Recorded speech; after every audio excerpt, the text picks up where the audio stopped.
बहुत समय पहले की बात है।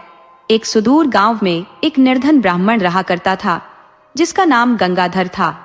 वह सब्जियों का बहुत बड़ा भक्त था, लेकिन आर्थिक स्थिति काफी दयनीय थी। ब्राह्मण के पास पुरोहित का कार्य करने के अलावा कोई अन्य आय का स्रोत नहीं था, और उसी से वह किसी तरह से अपना जीवनयापन कर रहा था। हालांकि उसकी पत्नी इससे संतुष्ट नहीं थी। वह बार बार उसे उलाहना देती और कहती कि बाहर जाओ और कुछ काम धंधा करके धन अर्जित करो। आखिर परिवार का पालन पोषण कैसे होगा? केवल पंडिताई के भरोसे घर कैसे चलेगा? गंगाधर ने शुरुआत में इस बात को अनदेखा किया, लेकिन पत्नी की निरंतर नाराजगी और ताने सुनकर वह परेशान हो गया। आखिरकार उसने तय किया कि वह घर छोड़कर बाहर कुछ कमाने जाएगा। उसने अपनी पत्नी और बच्चों से कहा, मैं बाहर जाऊंगा और कुछ कमाने की कोशिश करूंगा, तुम मेरी तैयारी कर देना, मैं सुबह जल्दी ही निकलूंगा। अगले दिन ब्राह्मणी ने उसकी कपड़े धो दिए, लाठी तैयार की और थोड़ी सी रस्सी बांध दी। घर में खाने पीने के लिए कुछ खास नहीं था, तो उसने 2 उबले हुए आलू और नमक की पोटली गंगाधर की थैली में बांध दी। सुबह सुबह गंगाधर स्नान करके पूजा पाठ किया और अपना सामान लेकर निकल पड़ा, ये जानने बगैर कि वह कहाँ जाएगा। वह कच्ची पगडंडी पर चल पड़ा, जो घने जंगल की ओर जाती थी। चलते चलते सुबह से दोपहर हो गई। थकावट और प्यास से व्याकुल उसने सोचा कि कहीं पानी मिल जाए तो विश्राम करके कुछ खा भी ले। तभी थोड़ी दूर पर एक स्वच्छ जल से भरा हुआ सरोवर दिखा। गंगाधर ने एक पेड़ के नीचे डेरा डाल दिया, स्नान किया और तरोताजा हो गया। बहुत थकान के बाद जैसे ही वह लेटा, गहरी नींद में चला गया। संयोगवश उस समय भोलेनाथ और माता पार्वती वहां से गुजर रहे थे। जब माता पार्वती की दृष्टि उस सोते हुए ब्राह्मण पर पड़ी, तो उसकी दयनीय स्थिति देखकर उनका हृदय करुणा से भर गया। उन्होंने भोलेनाथ से कहा, आप तो दयालु हैं, सबके दुख हरते हैं, इस गरीब ब्राह्मण का भी उद्धार कीजिए, वह आपका परम भक्त है। भोलेनाथ मुस्कुराए और बोले, पार्वती, तुम हमेशा इतनी दयालु रहती हो, हर किसी की मदद करने को तत्पर, लेकिन हर कोई अपने कर्मों का फल पाता है। चलो, इसे भी उसके कर्मों का फल मिल ही जाएगा।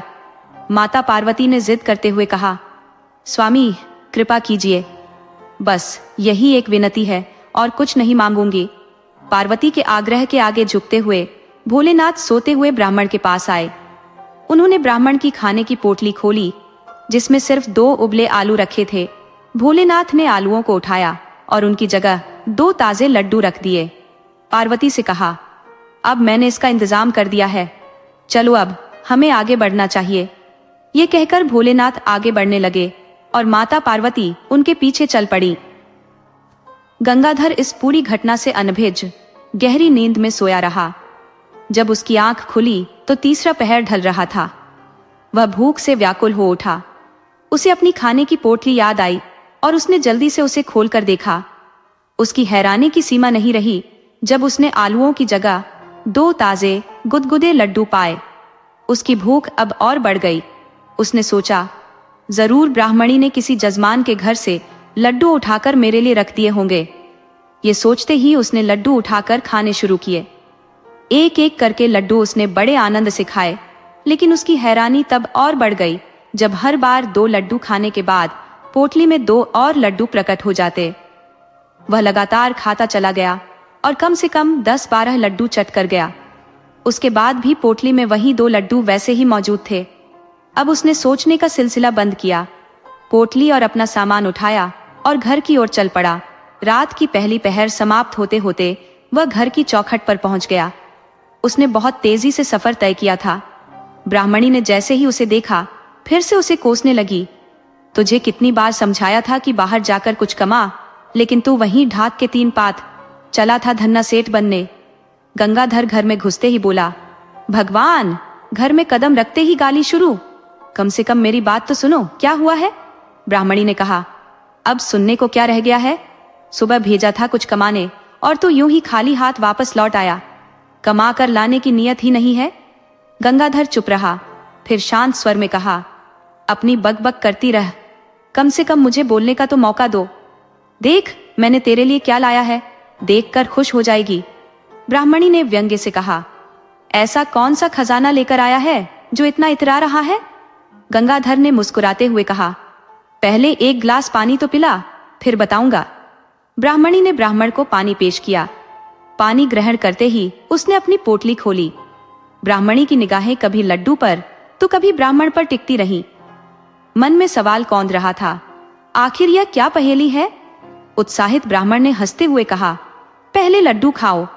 जैसे ही ब्राह्मणी ने लड्डू का स्वाद लिया, उसे ऐसा अद्वितीय स्वाद महसूस हुआ कि उसने बिना रुके 3-4 लड्डू और खा लिए। इस तरह के स्वादिष्ट लड्डू उसने पहले कभी नहीं चखे थे। बावजूद इसके पोटली में 2 और लड्डू बचे हुए थे।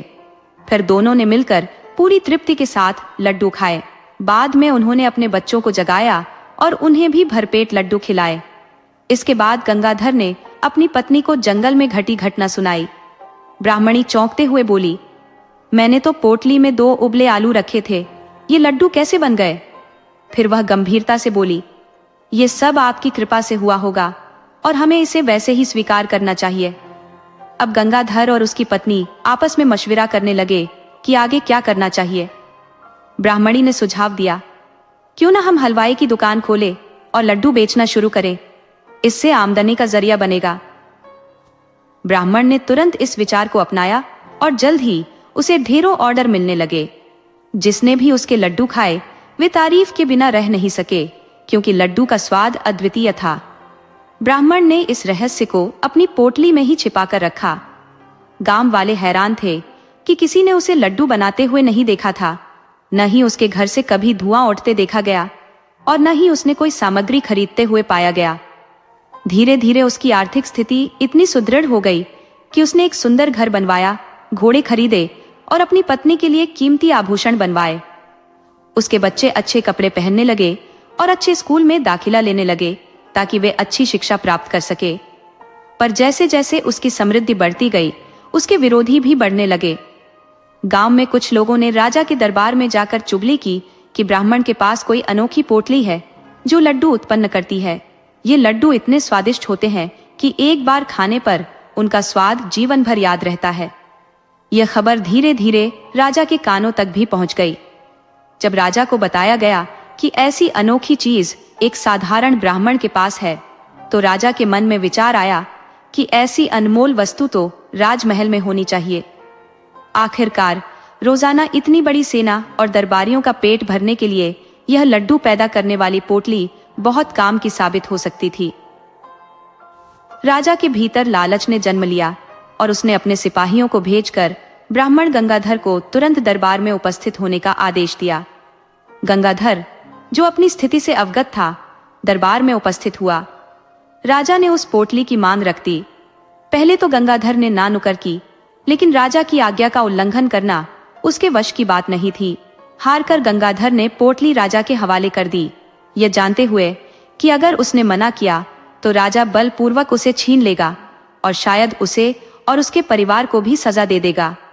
जैसे ही पोटली राजा के पास चली गई, गंगाधर और उसके परिवार का जीवन बदल गया। जो थोड़ी बहुत जमा पूंजी थी वह भी धीरे धीरे खत्म हो गई।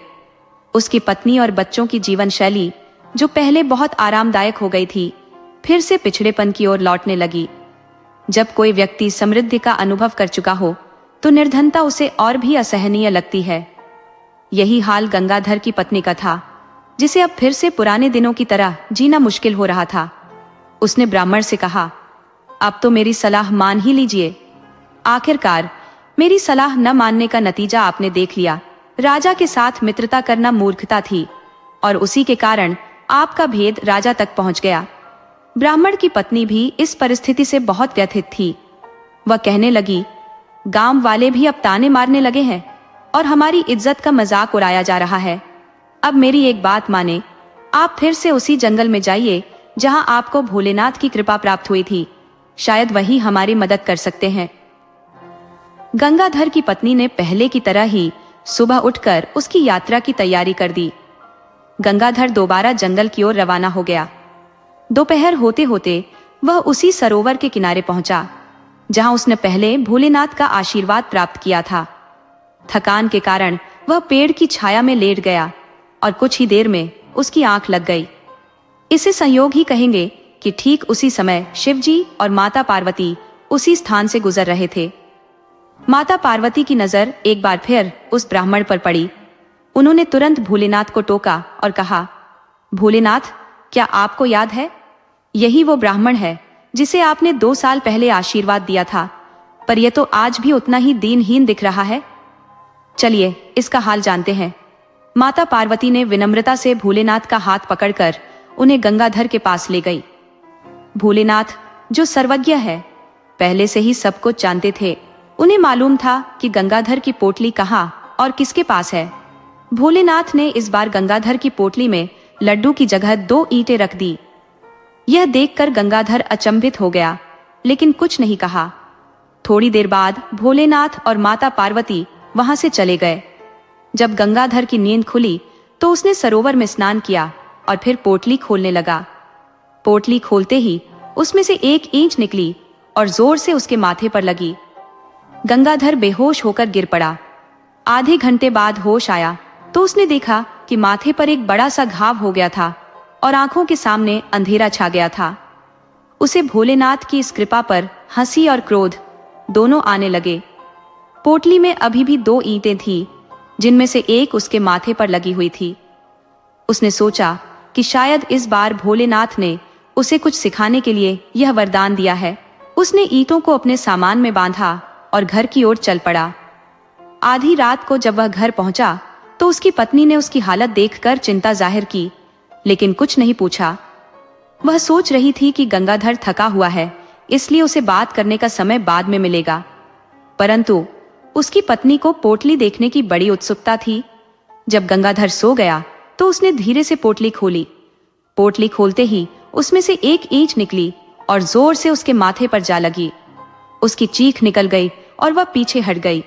सुबह जब दोनों उठे तो एक दूसरे को देखकर मुस्कुरा दिए, लेकिन कुछ नहीं कहा। उस दिन गंगाधर के दिमाग में विचारों की बाढ़ आ गई। वह सोचने लगा कि आखिर भोलेनाथ ने उसे ईंटें क्यों दी? आखिर इसका क्या मकसद है? उसे समझ में आने लगा कि यह वरदान नहीं बल्कि एक संकेत था। वह ईंटों को लेकर गांव के बाहर एक सुनसान जगह पर गया और पोटली को खोलकर देखा। ईंटों से कुछ खास निकल रहा था, लेकिन वह इस बात से अवगत हो गया कि यह कोई साधारण वस्तु नहीं है।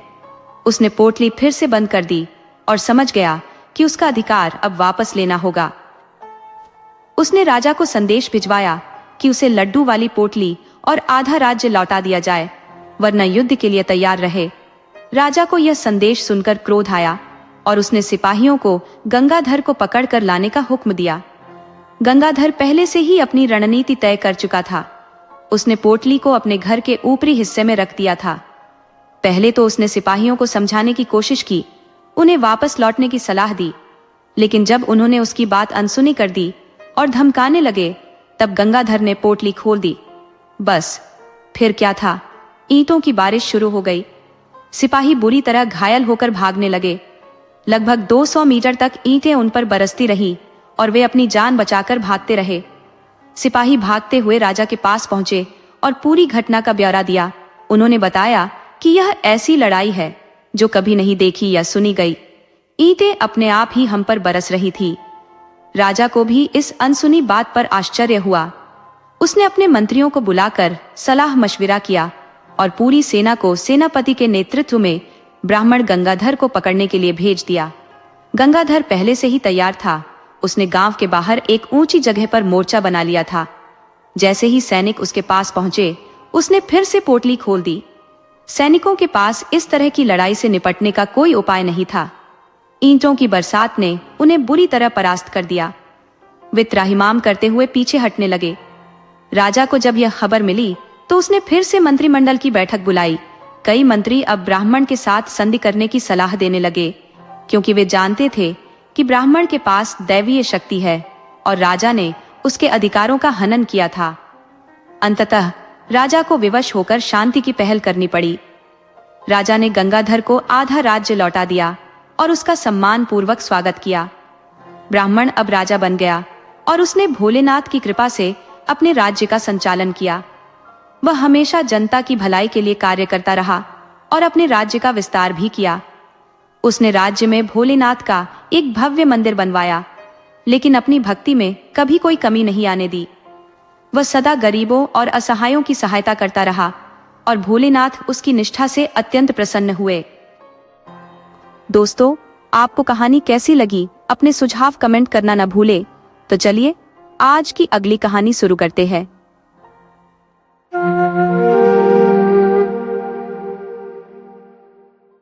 बहुत पहले की बात है। एक बहुत धनवान सेठ था। उसके घर में किसी चीज की कमी नहीं थी। उसका कारोबार बहुत सफलतापूर्वक चल रहा था। उसकी एक दुकान थी जो दिन दूनी रात चौगुनी तरक्की कर रही थी। सेठ के 3 पुत्र थे। सेठ ने उन्हें बेहतरीन शिक्षा दी, लेकिन जैसे जैसे समय बीतता गया, सेठ की उम्र भी बढ़ने लगी। सेठ को महसूस होने लगा कि उसका अंत समय निकट आ गया है। उसने अपने बेटों की चिंता करना शुरू कर दिया, क्योंकि हर माता पिता की तरह वह भी चिंतित था कि उसके बच्चे सक्षम होंगे या नहीं। सेठ ने अपने तीनों बेटों को अपने पास बुलाया और कहा, बेटा, मुझ में अब काम करने की शक्ति नहीं है। मैं चाहता हूं कि यह कारोबार तुम्हारे हवाले कर दूं, क्योंकि मेरा समय अब निकट है और मुझे प्रभु धाम के लिए प्रस्थान करना होगा। लेकिन इससे पहले मैं यह देखना चाहता हूं कि तुम में से कौन इसके योग्य है। जो भी मुझे सबसे अधिक योग्य लगेगा, उसे ही मैं अपना व्यापार सौंपूंगा। तीनों बेटों ने कहा, ठीक है पिताजी। सेठ ने उन्हें 100 रुपये दिए और कहा, इसमें मुनाफा कमाकर लाओ। जब तुम मुनाफा कमाकर लाओगे तो मुझे समझ आएगा कि तुम में कितनी बुद्धि है और व्यापार चलाने की क्षमता है। तीनों बेटे 100 रुपये लेकर नगर की ओर निकल पड़े। नगर पहुंचने पर उन्होंने वस्त्र खरीदे। 2 बड़े बेटे, जो अधिक चतुर थे, 100 रुपये के वस्त्र खरीदकर गांव में 200 रुपये में बेच आए और पिताजी को 200 रुपये सौंप दिए। लेकिन तीसरा बेटा, जो बहुत भूला था, 100 रुपये लेकर निकला और वस्त्र तो खरीदे, पर वह बहुत भूला था। वह पैदल ही गांव की ओर लौट रहा था। गर्मी का समय था और रास्ते में एक जंगल पड़ता था। जंगल में चलते चलते थक गया और एक पीपल के पेड़ के नीचे आराम करने बैठ गया। थोड़ी देर में उसने देखा कि हवा चल रही है। पीपल का पेड़ हिल रहा था। भोलेपन में उसे लगा कि पीपल को ठंड लग रही है। उसने जो वस्त्र खरीदा था वह पीपल के चारों तरफ लपेट दिया और बोला, पीपल भाई, मैंने तुम्हें यह वस्त्र उधार में दिया है। 1 महीने के बाद मैं अपने पैसे लेने आऊंगा। अब मैं घर जा रहा हूं। जब तीसरा बेटा सेठ के घर आया तो घर वालों ने पूछा, भैया, तुम कितना कमा कर लाए हो? उसने सारी बात बताई कि उसने अपना पैसा उधार में दे दिया है। पीपल को ठंड लग रही थी, इसलिए उसे कपड़ा उधार दिया। 1 महीने बाद मैं पीपल से पैसे लेने जाऊंगा। यह सुनकर घर वालों ने पहले तो उसका मजाक उड़ाया और फिर गुस्से से उसे भला बुरा कहने लगे। उसे बेवकूफ, नकारा और निकम्मा कहने लगे। पर सेठ को अपने तीसरे बेटे की चिंता थी। वह सोचता था, मेरा बेटा बहुत भूला है, इस संसार में कैसे अपना जीवन यापन करेगा। लेकिन वह उसके भोलेपन से खुश भी था कि उसके अंदर कोई छल कपट नहीं था। इसलिए सेठ उसकी परीक्षा ले रहा था। वह जानता था कि दोनों बड़े भाई चतुर हैं और किसी न किसी तरह मुनाफा कमा लेंगे। लेकिन उसका तीसरा बेटा अगर ऐसा ही रहा तो लोग उसे जीने नहीं देंगे। इसीलिए सेठ बार बार उसकी परीक्षा ले रहा था। अब धीरे धीरे महीना बीत गया। जब वह महीना बीत गया तो वह पीपल के वृक्ष के पास गया और बोला, हे पीपल, मैंने तुमसे 1 महीने की उधारी का वादा किया था, जो आज पूरा हो गया है। अब तुम मेरा हिसाब कर दो। ये सुनकर पीपल हिलने लगा। तभी उसने देखा कि वहां एक खड्डा दिखाई दिया। उसने उस खड्डे को थोड़ा और खोदना शुरू कर दिया और यह देखकर हैरान रह गया कि उसमें सोने की ईंटें छुपी थी। उसने 4 सोने की ईंटें वहां से निकाली और अपने घर वालों के पास जाकर कहा, देखो, पीपल ने मेरी उधारी चुका दी है। घर वाले यह देखकर बेहद खुश हुए और ईंटों को संभालकर अंदर रख दिया। सेठ ने सोचा कि इस बार तो इसके भाग्य ने साथ दे दिया है। ये कोई चमत्कार ही है जो इसे सोने की ईंटें मिल गईं, क्योंकि मेरा बेटा चोरी तो नहीं कर सकता। सेठ ने मन में सोचा, शायद पीपल देवता इसके भोलेपन से प्रभावित होकर प्रसन्न हो गए हैं, क्योंकि पीपल पर देवताओं का वास होता है। इस विचार के साथ सेठ ने सोचा कि एक और परीक्षा ली जाए। उसने फिर से तीनों बेटों को 100 रुपए दिए और कहा, जाओ और मुनाफा कमा कर लाओ।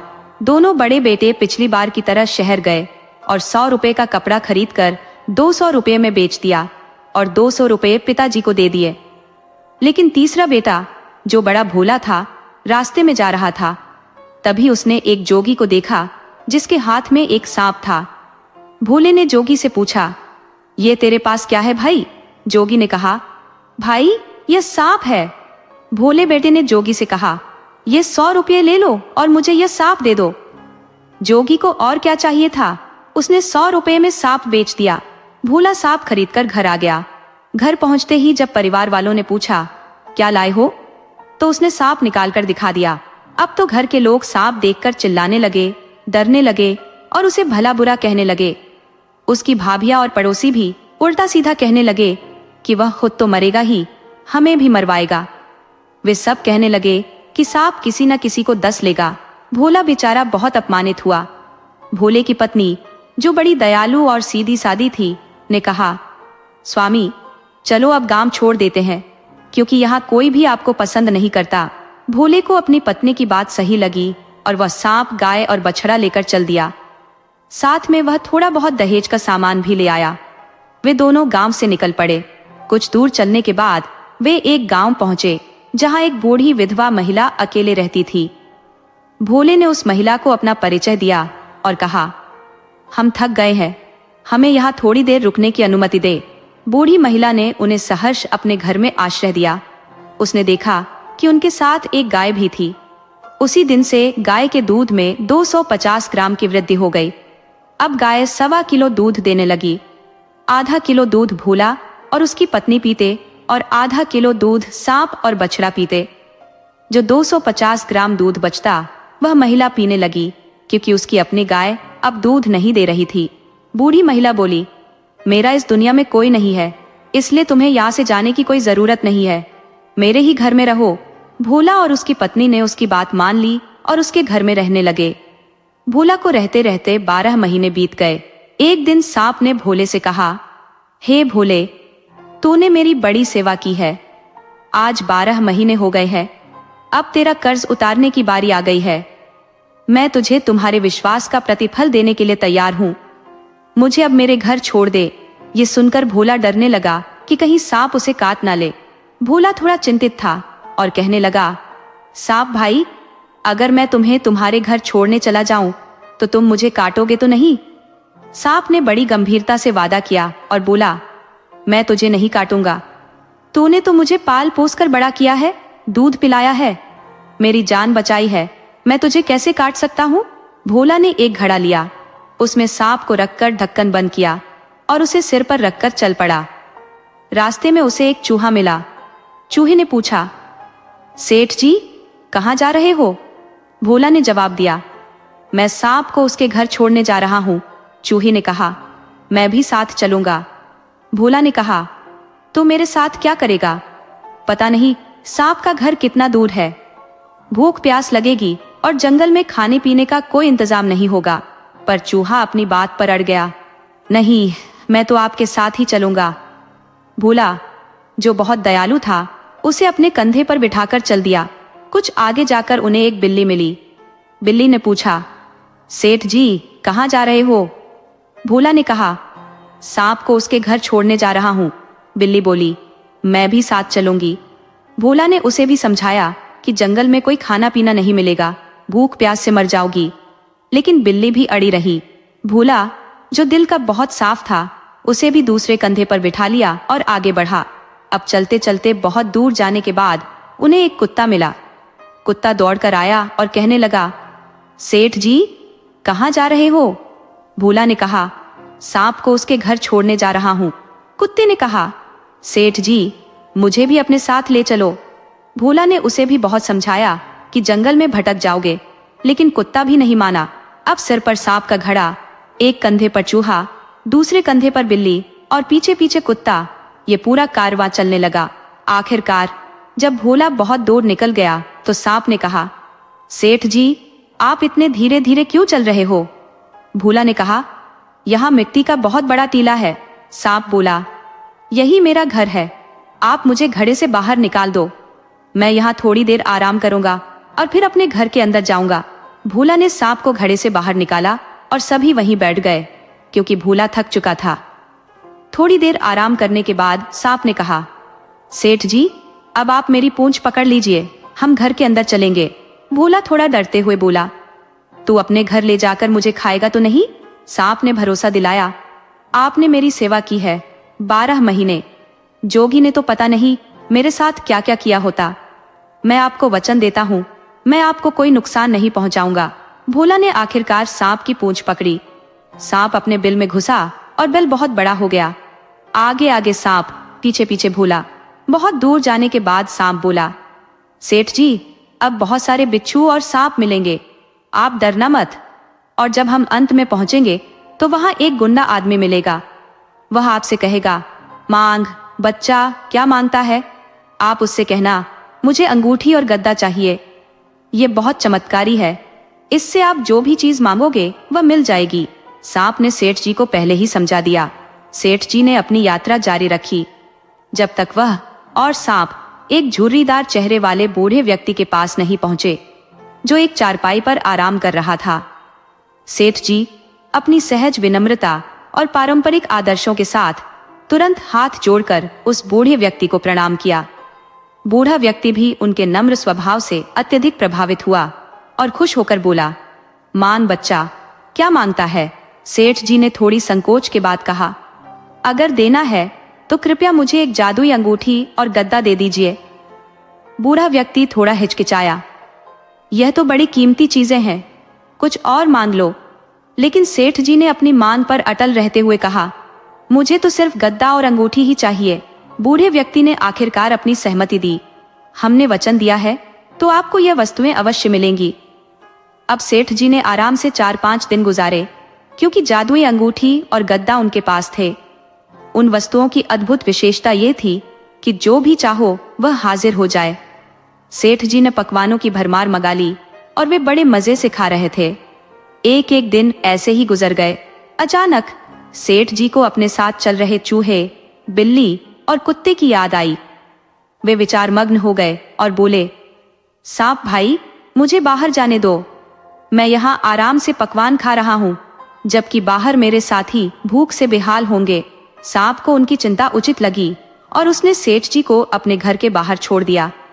सेठ जी को देखते ही चूहा, बिल्ली और कुत्ता बोले, सेठ जी, आप कहाँ चले गए थे?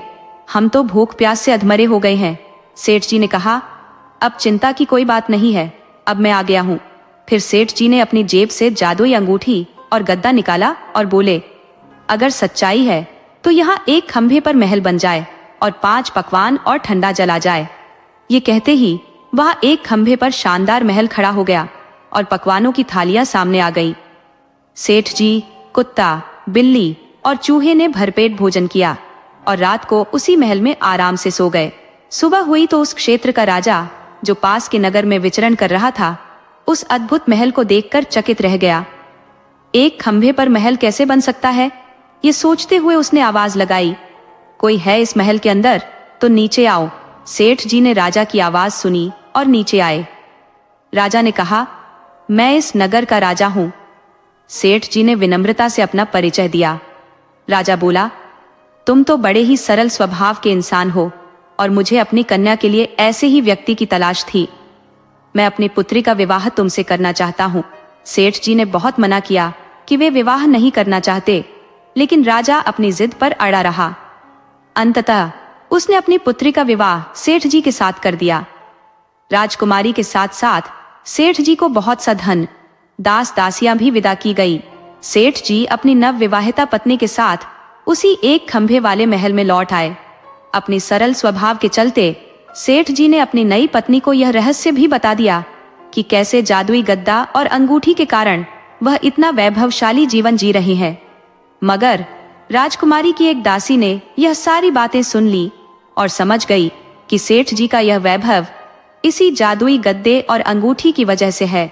रात होते ही जब सेठ जी और राजकुमारी सो गए, वह चालाक दासी चोरी छिपे उनके कमरे में आई और जादुई अंगूठी और गद्दा चुराकर भाग गई। जैसे ही दासी ने जादुई अंगूठी और गद्दा चुराया, वह महल तुरंत ध्वस्त हो गया। अब राजा की बेटी भी सेठ जी पर नाराज हो गई और अपने पिता के पास महल लौट गई।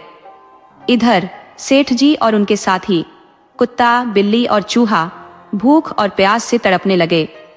ठंडी रात में वे बेचारे कांप रहे थे। जैसे ठंड का कहर उन पर बरप रहा हो। उन तीनों ने सोचा, सेठ जी कितने भोले और नेक दिल हैं। वे किसी का दुख नहीं देख सकते, किसी को भूखा प्यासा नहीं छोड़ सकते। हमें उनकी मदद करनी चाहिए। उन्होंने एक योजना बनाई।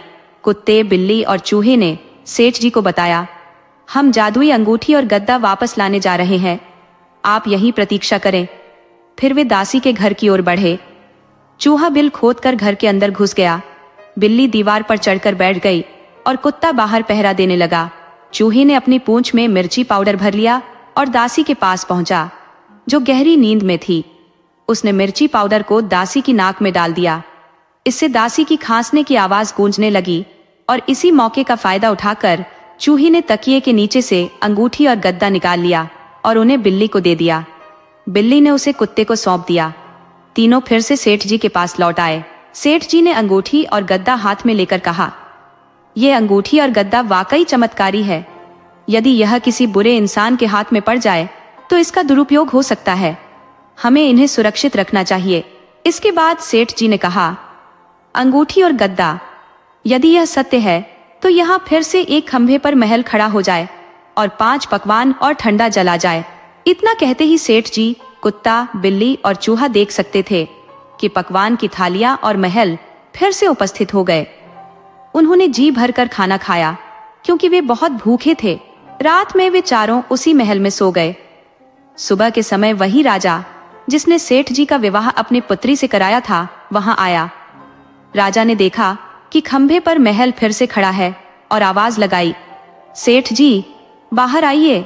सेठ जी बाहर आए और राजा ने कहा, मेरी बेटी तो नादान थी जो घर छोड़कर चली गई। उसे ऐसे नहीं जाना चाहिए था। आप उसे विदा कराकर वापस ससुराल ले जाएं, क्योंकि लड़कियां अपने ससुराल में ही अच्छी लगती हैं।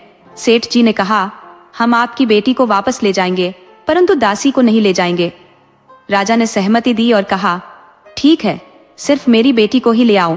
इसके बाद सेठ जी, कुत्ता, बिल्ली और चूहा राजकुमारी को वापस लाने के लिए गए। राजकुमारी के साथ साथ उन्होंने जादुई अंगूठी और गद्दा भी ले लिया और सभी को वापस ले आए। अब सेठ जी और उनकी पत्नी एक बार फिर अपने घर की ओर लौटने लगे। रास्ते में कुत्ता, बिल्ली और चूहे के घर आते जाते थे। जब कुत्ते का घर आया वह वहां लौट गया। इसके बाद बिल्ली का घर आया तो वह भी अपने घर लौट गई। फिर चूहे का घर आया, वह भी वहीं लौट गया। वे तीनों सेठ जी को बहुत सारा धन देकर विदा हुए, क्योंकि सेठ जी उनके अच्छे मित्र थे और दिल के सच्चे इंसान थे। जब सेठ जी और राजकुमारी अपने घर लौटे तो सेठ जी ने अपने परिवार को जादुई अंगूठी और गद्दे की कहानी सुनाई और कहा कि इनका उपयोग सावधानी से करना चाहिए। रात होते होते वे सेठ जी और उनकी पत्नी उस महल में आराम से सो गए और सुबह जब वे उठे तो उनके चेहरे पर संतोष और सुख की मुस्कान थी, जो उन्हें इस यात्रा से प्राप्त हुई थी। हमारे घर के सामने कभी किसी का घर नहीं था और अचानक रातों रात ये महल खड़ा हो गया। ये कैसे हुआ? इसे देखकर कुमारिन बड़ी हैरान हुई। वो सोचने लगी, कौन हो सकता है इस महल में? उत्सुकतावश उसने महल के सामने जाकर आवाज लगाई, इस महल में कौन है? सेठ और उनकी रानी बाहर आए और यह देखकर कुमारिन और उनकी पत्नी चकित रह गई। उन्होंने सोचा, यह सेठ और नई दुल्हन यहाँ कैसे?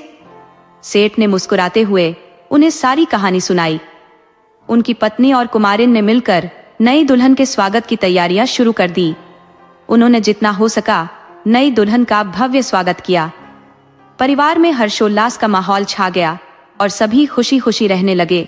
समय बीतते ही सेठ जी को अपने गांव की याद सताने लगी। उन्होंने कुमारिन से अनुमति मांगी और हाथी घोड़ों पर सवार होकर अपनी दोनों पत्नियों के साथ गांव की ओर चल दिए। गांव के बुजुर्ग राजा, जो अब वृद्ध हो चुका था, को जब सूचना मिली कि कोई राजा हाथी घोड़ों के साथ आ रहा है तो उसने सोचा, शायद यह कोई शत्रु राजा है जो हम पर हमला करने आ रहा है। उसने अपने सैनिकों को तैयार किया और उनके साथ उस राजा का सामना करने के लिए निकला। जब वह नजदीक आया तो उसने देखा, अरे ये तो भोला सेठ है। भोला सेठ ने राजा के पास पहुंचकर उसके चरण स्पर्श किए और राजा ने उसे गले लगा लिया। राजा को जब पता चला कि उसका भोला बेटा आने वाला है तो उसने अपने घर वालों को बुलाया और कहा, आओ देखो इस बार वह कौन सा चमत्कार करके आया है। ढोल नगाड़ों से स्वागत की तैयारी शुरू हो गई। गांव वाले उत्साह से उसके स्वागत के लिए जमा हो गए। सेठ ने कहा, ये स्वागत आप मेरा नहीं, इस धन का कर रहे हैं। अगर मेरा स्वागत करना होता तो उस दिन करते जब मैं सांप लाया था। उस दिन तो आप सबने मुझे घर से निकाल दिया। घर वालों को अपनी गलती का एहसास हुआ और वे सेठ से माफी मांगने लगे। हमसे गलती हो गई, हमें माफ कर दो। उसी गांव के राजा की कोई संतान नहीं थी। उसने देखा कि भोला सेठ बहुत ही ईमानदार, संस्कारवान और दयालु है। राजा ने निर्णय लिया कि वह भोला सेठ को ही राजा बनाएगा। सेठ, जो अब वृद्धावस्था में था, अपने पुत्र के पास आया और उसे गले लगाया। उसने कहा, हीरे की परख तो जौहरी को ही होती है। मैंने अपने पुत्र को परख लिया था, लेकिन मैं इसकी परीक्षा लेना चाहता था। सब लोग इसे मूर्ख समझते थे, पर मैंने देखा कि यह सच्चा हीरा है। इसके बाद सेठ के दोनों भाई भी चुपचाप गर्दन झुकाए खड़े रहे। दोस्तों, आपको कहानी कैसी लगी? अपने सुझाव कमेंट करना न भूले। तो चलिए आज की अगली कहानी शुरू करते हैं।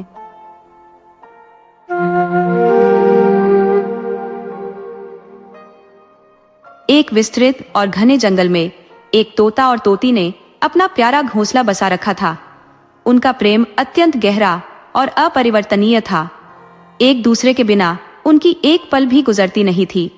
जब कभी तोता घोंसले से बाहर उड़ने जाता तो तोती उसकी राह देखते हुए अनगिनत घंटों तक प्रतीक्षा करती रहती थी। वह उसके लौटने तक न तो अन्न ग्रहण करती थी, न ही जल। एक दिन की बात है, तोता दूर कहीं गया हुआ था और तोती उसका बेसब्री से इंतजार कर रही थी। काफी समय के बाद थका हारा तोता घोंसले में लौटा और बिना कुछ बोले आकर लेट गया। उसकी यह हालत देख तोती व्याकुल हो गई और निकट जाकर पूछने लगी, क्या हुआ जी? आज आप इतने उदास क्यों लग रहे हो? तोता पहले टाल गया, बोला, कुछ नहीं, भाग्यवान। लेकिन तोती ने जिद की। उसे यकीन हो गया कि तोता कुछ छुपा रहा है। जब तोती ने बार बार पूछा तो आखिरकार तोता कहने लगा, तुम्हें क्यों यह जानने की आवश्यकता है? खैर, इससे पहले कि मैं कुछ कहूं, तुम्हें एक कहानी सुनाता हूं। सुनकर तुम खुद निर्णय कर लेना। तोता अपनी कहानी सुनाने लगा और कहा, ध्यान से सुनो। तोती ने अपने सारे ध्यान को केंद्रित कर लिया। तोता ने कहना शुरू किया, एक राज्य था जहां एक राजा और रानी निवास करते थे। राज्य समृद्धि से भरपूर था। घोड़े, दास दासियां, धन धान्य और ऐश्वर्य हर कोने में था। परंतु एक कमी थी, राजा और रानी की कोई संतान नहीं थी और यही उनके जीवन की सबसे बड़ी चिंता थी। राजा और रानी ने हर प्रकार के धार्मिक अनुष्ठान, मंत्र जाप और तप किया। अनेक प्रकार के दान पुण्य किए, किंतु संतान सुख प्राप्त नहीं हो पाया। समय बीतता गया और राजा रानी वृद्धावस्था की ओर बढ़ते गए। उनके मन में एक ही सवाल था, हमारे इतने बड़े राज्य का वारिस कौन होगा? हमारी प्रजा की जिम्मेदारी कौन उठाएगा? दिन रात यही चिंता उन्हें घेरे रहती थी। उन्हें खाना पीना भी भूलने लगा था। एक सुबह की बात है, राजा के दरबार में एक साधु पधारा। दासी ने रानी को इस बात की सूचना दी। रानी ने अपने हाथों में चावल का पात्र उठाया और साधु को भिक्षा देने के लिए बाहर आई। जब रानी साधु के पास पहुंची तो साधु ने रानी के मुख पर छाई उदासी को भांप लिया। साधु ने पूछा, रानी साहिबा, क्या बात है? आप इतनी उदास क्यों दिखती हैं? रानी ने साधु को अपनी संतानहीनता की पीड़ा बताई। कुछ समय तक साधु मौन रहा, फिर गंभीर स्वर में बोला, चिंता मत कीजिए, आपकी संतान की इच्छा अवश्य पूरी होगी। आपकी कोख से एक पुत्र का जन्म होगा, परंतु वह केवल 14 वर्षों तक ही इस संसार में रहेगा। इससे अधिक मैं आपको कुछ नहीं दे सकता। जैसे ही साधु ने अपनी बात समाप्त की, उसने अपनी झोली में हाथ डाला और उसमें से थोड़ा सा प्रसाद निकाल कर रानी को दिया। साधु ने कहा, आप और महाराज इसे साथ मिलकर ग्रहण करें, शीघ्र ही आपको पुत्र रत्न की प्राप्ति होगी। इतना कहकर साधु अपनी राह चला गया। साधु के जाने के बाद रानी ने मन में सोचा, 14 वर्ष, हाँ 14 साल बहुत होते हैं। इतने वर्षों के लिए भी पुत्र मिलना हमारे लिए वरदान ही है। इस अवधि में मैं उसे अपने प्राणों से भी प्रिय मानकर पालूंगी, उसकी हर एक इच्छा पूरी करूंगी। कम से कम संतानहीन होने का कलंक तो नहीं रहेगा। उस रात जब राजा अपने राजकाज से निवृत्त होकर रानी के महल में आए तो रानी ने उन्हें सारी घटना विस्तार से बताई। साधु द्वारा दिए गए प्रसाद को दिखाते हुए बोली, महाराज, साधु महाराज ने इसे हम दोनों को ग्रहण करने के लिए कहा है। राजा ने एक व्यंग्यात्मक स्वर में कहा, रानी, हमने इतना दान पुण्य मंत्र जाप सब कर लिया, फिर भी कोई फल नहीं मिला। क्या इस साधारण प्रसाद से हमें संतान मिल जाएगी?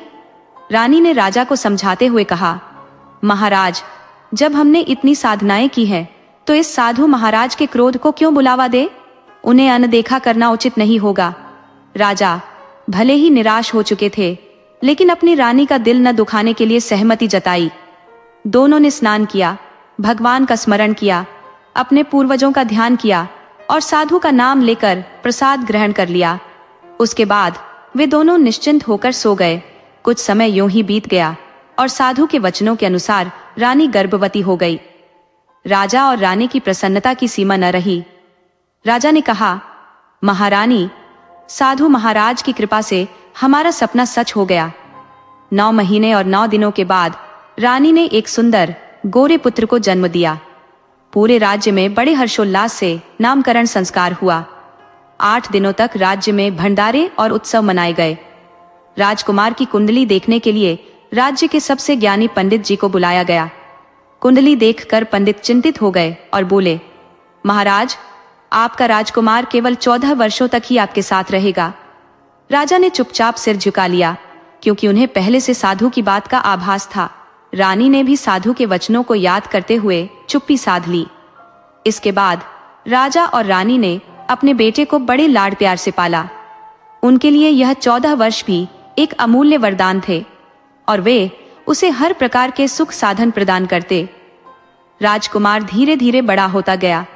जब वह 7 वर्ष का हुआ तो राजा ने एक योग्य गुरु की नियुक्ति की।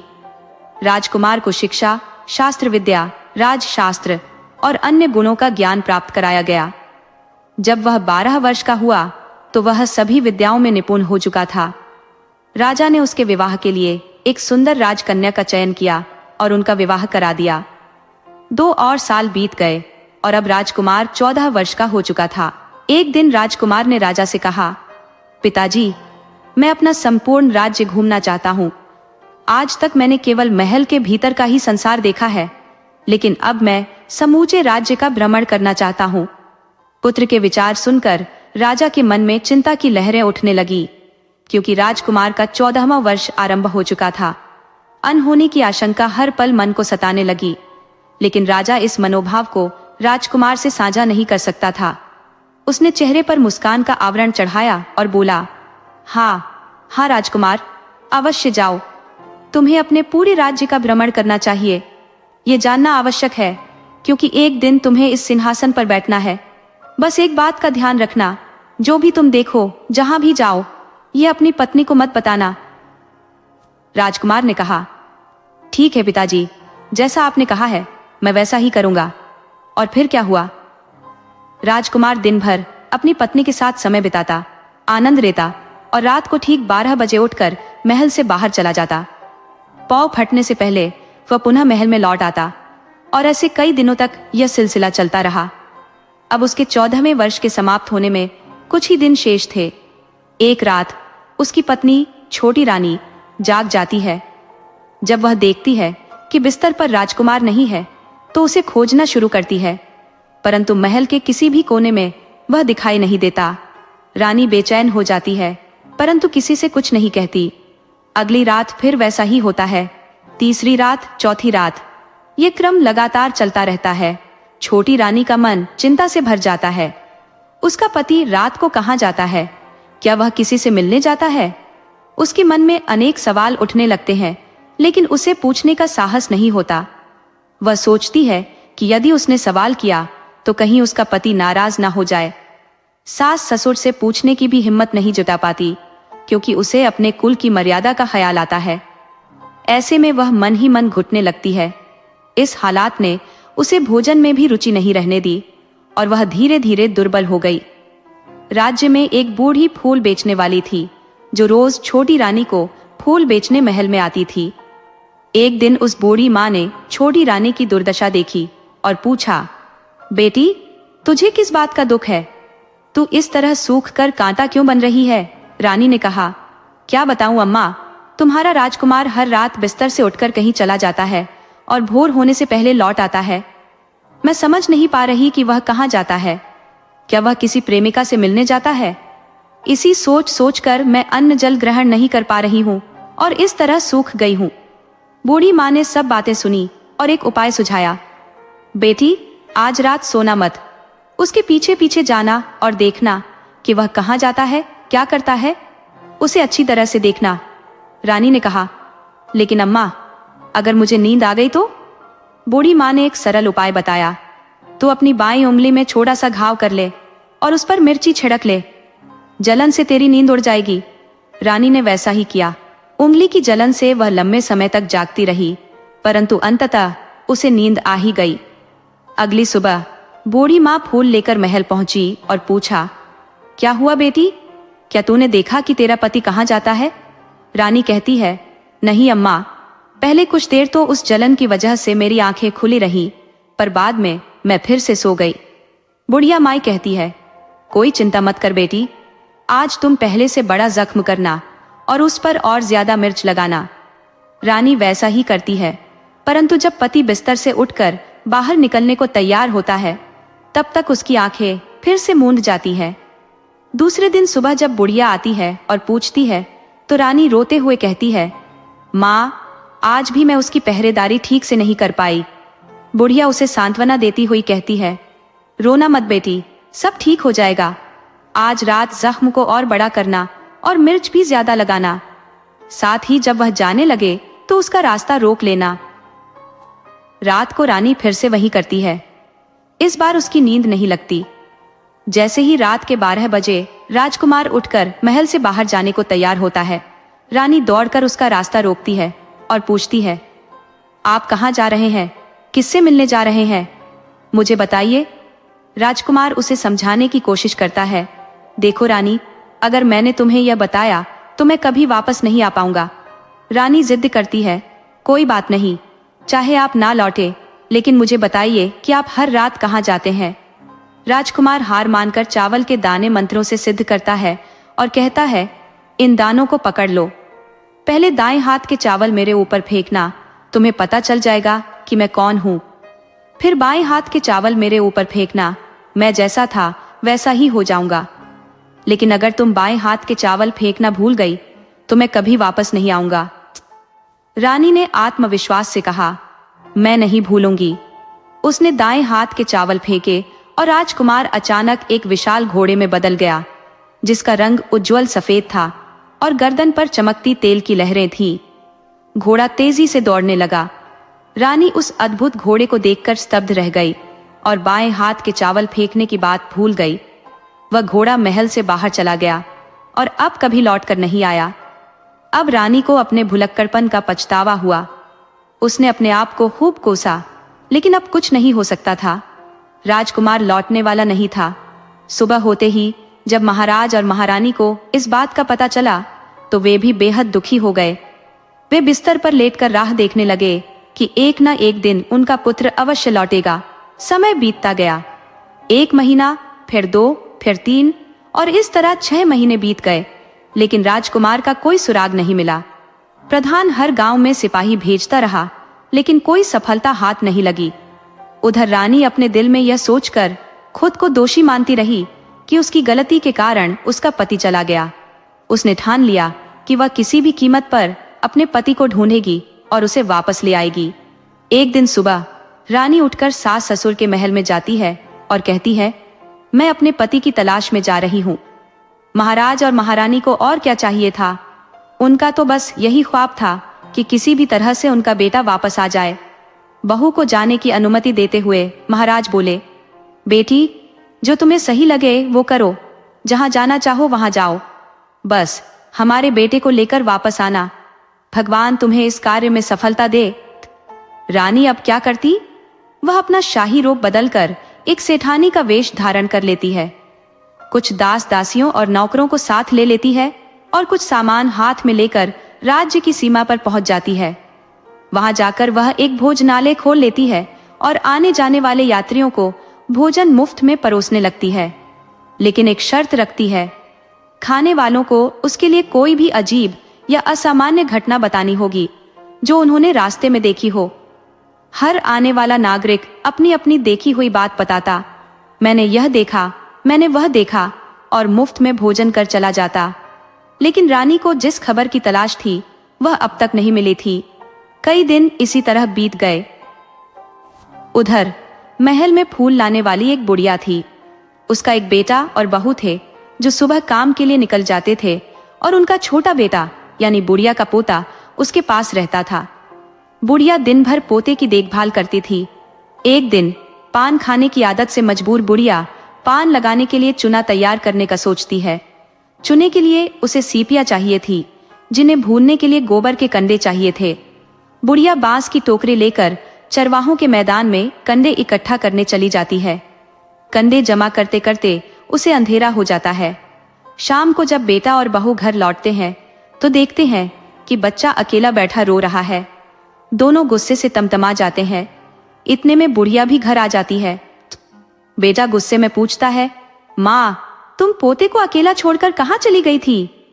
बुढ़िया बताती है, मैं गोबर के कंडे इकट्ठा करने गई थी। बेटा गुस्से में कहता है, अगर फिर से तुम बच्चे को अकेला छोड़कर कहीं गई तो मैं तुम्हें बहुत मारूंगा। बुढ़िया गिड़गिड़ाती है, नहीं बेटा, अब ऐसा कभी नहीं करूंगी। लेकिन दूसरे ही दिन वह फिर से भूल जाती है और कंडे इकट्ठा करने मैदान में चली जाती है। शाम को जब बेटा और बहू वापस लौटते हैं तो देखते हैं कि बच्चा फिर से घर पर अकेला रो रहा है। अब बेटे की सहन शक्ति जवाब दे जाती है और वह अपनी माँ को घर से बाहर निकाल देता है। रात भर बुढ़िया अंधेरे में घर के बाहर बैठी रहती है। सुबह होते ही वह फिर से हाथ में टोकरी लेकर कंडे इकट्ठा करने निकल जाती है। अब उसकी मानसिक अवस्था बिगड़ने लगती है। वह पूरी तरह से कंडे इकट्ठा करने की धुन में पागल हो जाती है। दिन ढलते ढलते कब अंधेरा छा गया उसे पता ही नहीं चला। अब जब उसे होश आया तो गांव का रास्ता ठीक से दिख नहीं रहा था। बुढ़िया आंखें फाड़ फाड़ कर अंधेरे में रास्ता देखने की कोशिश करने लगी। किसी तरह आगे बढ़ी। तभी एक कपिला गाय छन छन करती हुई गले की घंटी बजाते हुए वहां आ गई।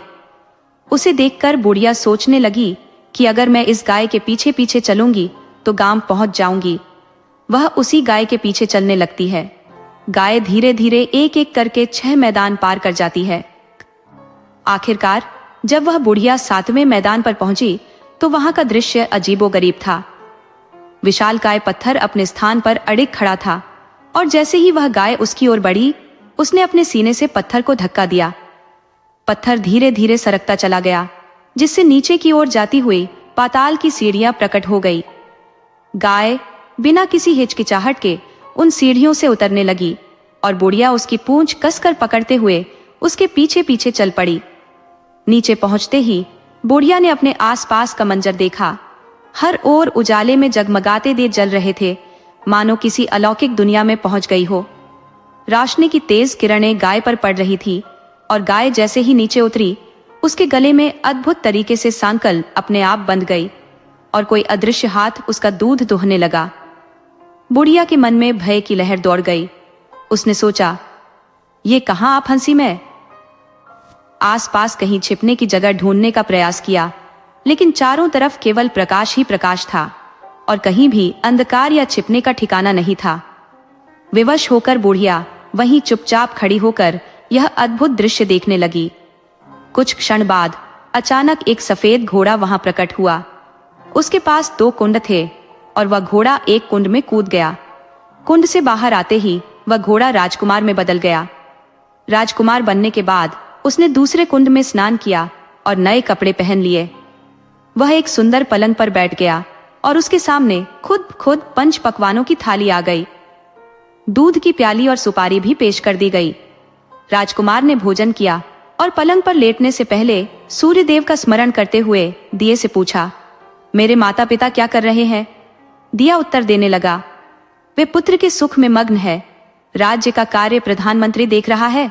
फिर राजकुमार ने अपनी पत्नी के बारे में पूछा। दिया बोला, उसने चौराहे पर एक भोजनालय शुरू किया है और आने जाने वालों से नई खबरों के बारे में पूछती रहती है। यह सुनकर राजकुमार ने चैन की सांस ली और फिर सो गया। बुढ़िया कोने में खड़ी थी, यह सब देखती रही। उसे यह अलौकिक घटना अविश्वसनीय लगी। पहली बार उसकी आंखों के सामने इतना अद्भुत दृश्य घटित हो रहा था। रात बीत गई और सुबह होते ही राजकुमार ने फिर से कुंड में छलांग लगाई और घोड़े में तब्दील हो गया। घोड़ा बाहर आते ही तेजी से दौड़ता हुआ उस पाताल नगरी से बाहर निकल गया। बुढ़िया के पास अब कोई और विकल्प नहीं था। उसने झट से गाय की पूंछ पकड़ ली और उसके साथ सीढ़ियों से ऊपर आ गई। जब वह गाय मैदान के ऊपर पहुंची तो सुरंग का मार्ग अपने आप बंद हो गया और उसके द्वार पर एक विशाल पत्थर मजबूती से खड़ा हो गया। गाय अपने रास्ते जंगल की ओर चल दी और इधर बुढ़िया जैसे पागल सी हो गई। उसने सोचा कि जो कुछ उसने पाताल नगरी में देखा है वह किसी को जल्दी से जल्दी बताना चाहिए। अचानक उसे याद आया कि नगर की सीमा पर एक औरत का भोजनालय है, जहां नई खबर देने वालों को स्वादिष्ट भोजन मुफ्त में मिलता है। उसने मन में सोचा, क्यों न मैं यह बात उस औरत को जाकर बताऊं। अगर उसे यह पसंद आ गई तो शायद जीवन भर मुफ्त खाना मिल जाएगा। ये विचार आते ही बुढ़िया भोजनालय के बाहर लगे नगाड़े के पास पहुंची और जोर जोर से नगाड़ा बजाने लगी। नगाड़े की आवाज सुनकर भोजनालय की मालकिन, जिसे सब छोटी रानी कहते थे, मन ही मन प्रसन्न हो गई। उसने सोचा कि कोई बड़ी खबर लेकर आया होगा। रानी ने सिपाहियों को आदेश दिया, जाओ और जो कोई भी आया है उसकी अच्छी खातिरदारी करो। आदेश मिलते ही सिपाही तेजी से नीचे आए और देखा कि बुढ़िया नगाड़ा बजा रही थी। उन्होंने पूछा, बुढ़िया क्या बात है, क्यों नगाड़ा बजा रही हो? बुढ़िया ने कहा, कुछ नहीं बेटा, यहाँ का खाना मिलता है ना, इसीलिए आई हूं। सिपाही ने कहा, लेकिन तुझे कोई नई खबर सुनानी होगी। बुढ़िया ने उत्तर दिया, हाँ हाँ बताऊंगी, मुझे एक खास बात मालूम है। सिपाही उसे अंदर ले गए और रानी के आदेशानुसार उसकी अच्छी खातिरदारी की। बुढ़िया को कई दिनों की भूख थी, इसलिए उसने परोसे गए पकवानों पर तुरंत धावा बोल दिया। खाना खत्म होते ही उसे एक नई साड़ी पहनने को दी गई। फिर उसे रानी के सामने ले जाया गया। रानी ने उसे तुरंत पहचान लिया और बुढ़िया ने भी रानी को पहचानते हुए कहा, बेटी तुम? रानी ने मुस्कुराते हुए कहा, अम्मा तुम? दोनों ने देर तक बात की। फिर रानी ने बुढ़िया से पूछा, अब बताओ तुमने कौन सी नई बात देखी है? बुढ़िया हिचकिचाते हुए बोली, मैंने कुछ खास नहीं देखा। दरअसल मेरे पास खाने के पैसे नहीं थे, इसलिए मैंने झूठ बोला और नगाड़ा बजा दिया। रानी ने कहा, अम्मा घबराओ मत, मैं तुम्हारा नाम किसी को नहीं बताऊंगी। अब बताओ तुमने क्या देखा? बुढ़िया थोड़ी आनाकानी करती रही, लेकिन जब रानी ने वादा किया कि अगर उसने सच्चाई बताई तो वह जिंदगी भर उसकी देखभाल करेगी, बुढ़िया मान गई। उसने जो कुछ मैदान में देखा था वह सब रानी को बता दिया। बुढ़िया की बातें सुनकर रानी को विश्वास हो गया कि वह राजकुमार ही उसका पति है। वह तुरंत बुढ़िया से बोली, अम्मा मुझे उस जगह ले चलो। बुढ़िया ने मना किया, बेटी वह पाताल नगरी सांपों का राज्य है, अगर किसी ने तुम्हें देख लिया तो तुम्हारी जान खतरे में पड़ जाएगी। लेकिन रानी उसकी एक न सुनी और उसे उस जगह ले जाने की जिद करने लगी। आखिरकार बुढ़िया ने हार मान ली और कहा, ठीक है मैं तुम्हें वहां ले चलूंगी, लेकिन आज नहीं, कल शाम को जाना होगा। अगले दिन दोपहर होते ही रानी बुढ़िया के साथ उस मैदान पर आ गई और एक सुरक्षित जगह छिपकर गाय के आने का इंतजार करने लगी। दिन ढलते ही अंधेरा छाने लगा। गाय हमेशा की तरह वहां आकर खड़ी हुई और उस पत्थर पर अपना सींग मारा, जिससे पत्थर हटते ही अदृश्य मार्ग प्रकट हो गया। जैसे ही गाय अंदर गई, बुढ़िया ने रानी से फुसफुसाते हुए कहा, बिटिया जल्दी करो, हम गाय की पूंछ पकड़कर नीचे जाएंगे। दोनों ने तेजी से गाय की पूंछ पकड़ ली और सुरंग से नीचे उतर गई। फिर वे उसी कोने में जा छिपी जहां पहले बुढ़िया छिपी थी। अब नीचे वह दृश्य पुनः अपने आप घटित होने लगा। गाय के गले में फिर से घुंघरू बंध गए और एक अदृश्य शक्ति से उसका दूध निकालने का सिलसिला शुरू हो गया। तभी एक सफेद रंग का शानदार घोड़ा आया और कुंड में छलांग लगाई। जैसे ही वह घोड़ा पानी में समाया, राजकुमार के रूप में पुनः प्रकट हुआ। वह पास के कुंड में स्नान करने लगा। इसके पश्चात खाने की थाली, दूध का प्याला और पान का भीरा स्वयं ही प्रकट हो गए। राजकुमार ने सब ग्रहण किया और सूर्य देवता का ध्यान करके अपने पलंग पर सोने चला गया। लेकिन जैसे ही वह सोने की तैयारी कर रहा था, रानी का धैर्य टूट चुका था। वह राजकुमार के पास भागी और उसके पैरों को पकड़ने के लिए झुकी, परंतु राजकुमार तुरंत पीछे हटते हुए चिल्लाया, मुझे मत छुओ, सर्वनाश हो जाएगा। रानी हाथ जोड़कर अपनी भूल स्वीकारने लगी। स्वामी, मुझसे भूल हो गई। मुझे आपसे पूछना नहीं चाहिए था कि आप रातों में कहां जाते हैं। मुझे मेरी गलती की सजा मिल चुकी है। अब आप घर लौट आइए। आपके माता पिता और प्रजा सब आपके बिना दुखी हैं। राजकुमार ने गंभीर स्वर में कहा, तुमने एक बार गलती कर दी, अब दोबारा यह मत करना, नहीं तो जो कुछ तुम देख रही हो वह भी नहीं देख पाओगी। रानी ने फिर भी अपना सिर पटक कर माफी मांगनी शुरू कर दी। उसे देखकर राजकुमार का हृदय पिघल गया और वह बोला, अगर तुम सचमुच मुझे वापस पाना चाहती हो तो तुम्हें एक कठिन कार्य करना होगा। रानी ने तत्परता से उत्तर दिया, स्वामी, चाहे जितना भी कठिन हो, मैं वह कार्य अवश्य पूरा करूंगी। राजकुमार ने समझाते हुए कहा, जैसे ही तुम इस पाताल से ऊपर जाओगी, तुम्हारे सामने एक घना जंगल आएगा। 6 ऐसे जंगलों को पार करके 7वां जंगल मिलेगा, जो सबसे दुर्गम है। उस जंगल के बीचों बीच एक पीपल का पेड़ है। पेड़ के चारों ओर कांटों, जटाओं और पत्तों का घेरा है। वहां शेर, भालू और सांप जैसे खतरनाक जीव निवास करते हैं। तुम्हें उस जगह को साफ करना होगा, गोबर से लिपाई करनी होगी और रंगोली सजानी होगी। फिर वहां धूप, कपूर और अगरबत्ती जलाकर पेड़ की पूजा करनी होगी। इसके बाद सूर्य भगवान को चावल और दूध का भोग चढ़ाना होगा और यह सब काम तुम्हें ठीक 12 बजे से पहले करना होगा। 12 बजते ही सूर्य देवता का रथ वहां उतरेगा और वे पूछेंगे कि किसने यह कार्य किया है। तब तुम सामने जाकर उनके रथ का दाहिना घोड़ा मांग लेना, तब मैं तुम्हें मिल जाऊंगा। इतना कहकर राजकुमार पलंग पर सो गया और रानी सुबह के उजाले का इंतजार करने लगी। फिर गाय की पूंछ पकड़कर वह बुढ़िया के साथ ऊपर आ गई। जैसे ही वे ऊपर आईं, रानी ने बुढ़िया से कहा, अम्मा, अब मैं अकेले आगे जाऊंगी, तुम भोजनालय लौट जाओ। वन के घने अरण्य में प्रवेश कर रानी ने राजकुमार द्वारा निर्दिष्ट स्थल को खोजा। स्वयं अपनी आरी से वह स्थल संजीव कर दिया। तत्पश्चात राजकुमार की यथावत आज्ञा का पालन करते हुए उस स्थान की सज्जा और श्रृंगार संपन्न कर वह अपने गृह वापस लौटी। अगले प्रभात सूर्योदय से पूर्व ही उठकर पुनः वनगमन किया और उस विशिष्ट स्थल पर गुलाब जल तथा इत्र से सुवासित कर दिया। धूप और अगरबत्तियों से उस स्थान का शुद्धिकरण कर सारा पूजन सामग्री सुसज्जित कर दी।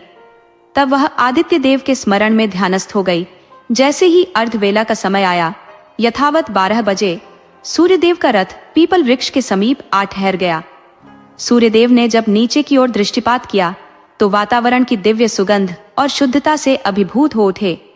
उन्होंने कहा, जिसने यह अलौकिक कार्य किया है वह समक्ष आए, मैं उसे वरदान स्वरूप कुछ भी प्रदान करूंगा। रानी ने इस पावन वाणी को सुनते ही शीघ्रता से सूर्यदेव के समक्ष उपस्थित होकर साष्टांग प्रणाम किया। बोली, भगवान, यह सब मेरे ही प्रयास का परिणाम है। सूर्यदेव ने मुस्कुराते हुए कहा, अच्छा, तो अब तुम जो मांगोगी वह तुम्हें दिया जाएगा। रानी ने निवेदन किया, भगवान, मुझे आपके रथ का दाहिना अश्व चाहिए। यह सुनकर सूर्यदेव गंभीर हुए और बोले, यह अश्व तुम्हें नहीं दे सकता। मेरे रथ के 12 घोड़े हैं, इनमें से कोई भी मान सकती हो, परंतु दाहिना अश्व नहीं। किंतु रानी ने अपनी इच्छा नहीं बदली। वह अनवरत वही याचना दोहराती रही, यदि दाहिना अश्व नहीं मिलेगा तो मैं आपके चरणों में प्राण त्याग दूंगी। सूर्यदेव धर्म संकट में पड़ गए। उनका वचन पूर्व में बंध चुका था और वे उसे नकार नहीं सकते थे। अंततः सूर्यदेव ने रानी को दाहिना घोड़ा दे दिया, परंतु कहा, यह अश्व तुम्हें यहाँ नहीं मिलेगा, उसे पाने हेतु तुम्हें पाताल जाना होगा। रानी ने कहा, भगवान, मैं उसे प्राप्त करने के लिए कहीं भी जाने को तत्पर हूँ। वचन देकर सूर्यदेव अपने मार्ग पर अग्रसर हो गए। उधर रानी अपने पति को लाने की तैयारियों में जुट गई। रानी वृद्धा को साथ लेकर वन से गुजरी और सायं ढलते ही मैदान में पहुंच गई। वहां एक गाय आकर अपने सींगों से सुरंग के द्वार का पत्थर हटा देती है। रानी और वृद्धा ने गाय की पूंछ पकड़ी और पाताल लोक में उतर गई। वहां की घटनाएं पूर्ववत घटित होने लगी। घोड़े का कुंड में स्नान कर राजकुमार का रूप धारण करना, पलंग पर बैठना, भोजन का आना और पान बीरा का आगमन। परंतु आज एक विशेष अंतर था। 2-2 थालियां, 2-2 दूध के पात्र और 2-2 पान बीड़े प्रस्तुत हुए। राजकुमार ने कोई प्रश्न नहीं किया।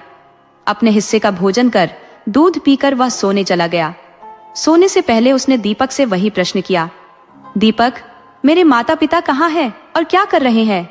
दीपक ने उत्तर दिया, तुम्हारे माता पिता तुम्हारे वियोग में शोकाकुल हो चुके हैं। यह सुनकर राजकुमार की आंखों से अश्रु छलक पड़े। फिर उसने पूछा, मेरा राज्य कौन चला रहा है? दीपक बोला, तुम्हारा प्रधान राज्य पर कब्जा कर चुका है और प्रजा पर अत्याचार कर रहा है। राजकुमार यह सुनकर बुरी तरह क्रोधित हो उठा। उसकी मुट्ठियां गुस्से में कसने लगी, मानो आक्रोश से उसकी नसें फूट पड़ेंगी।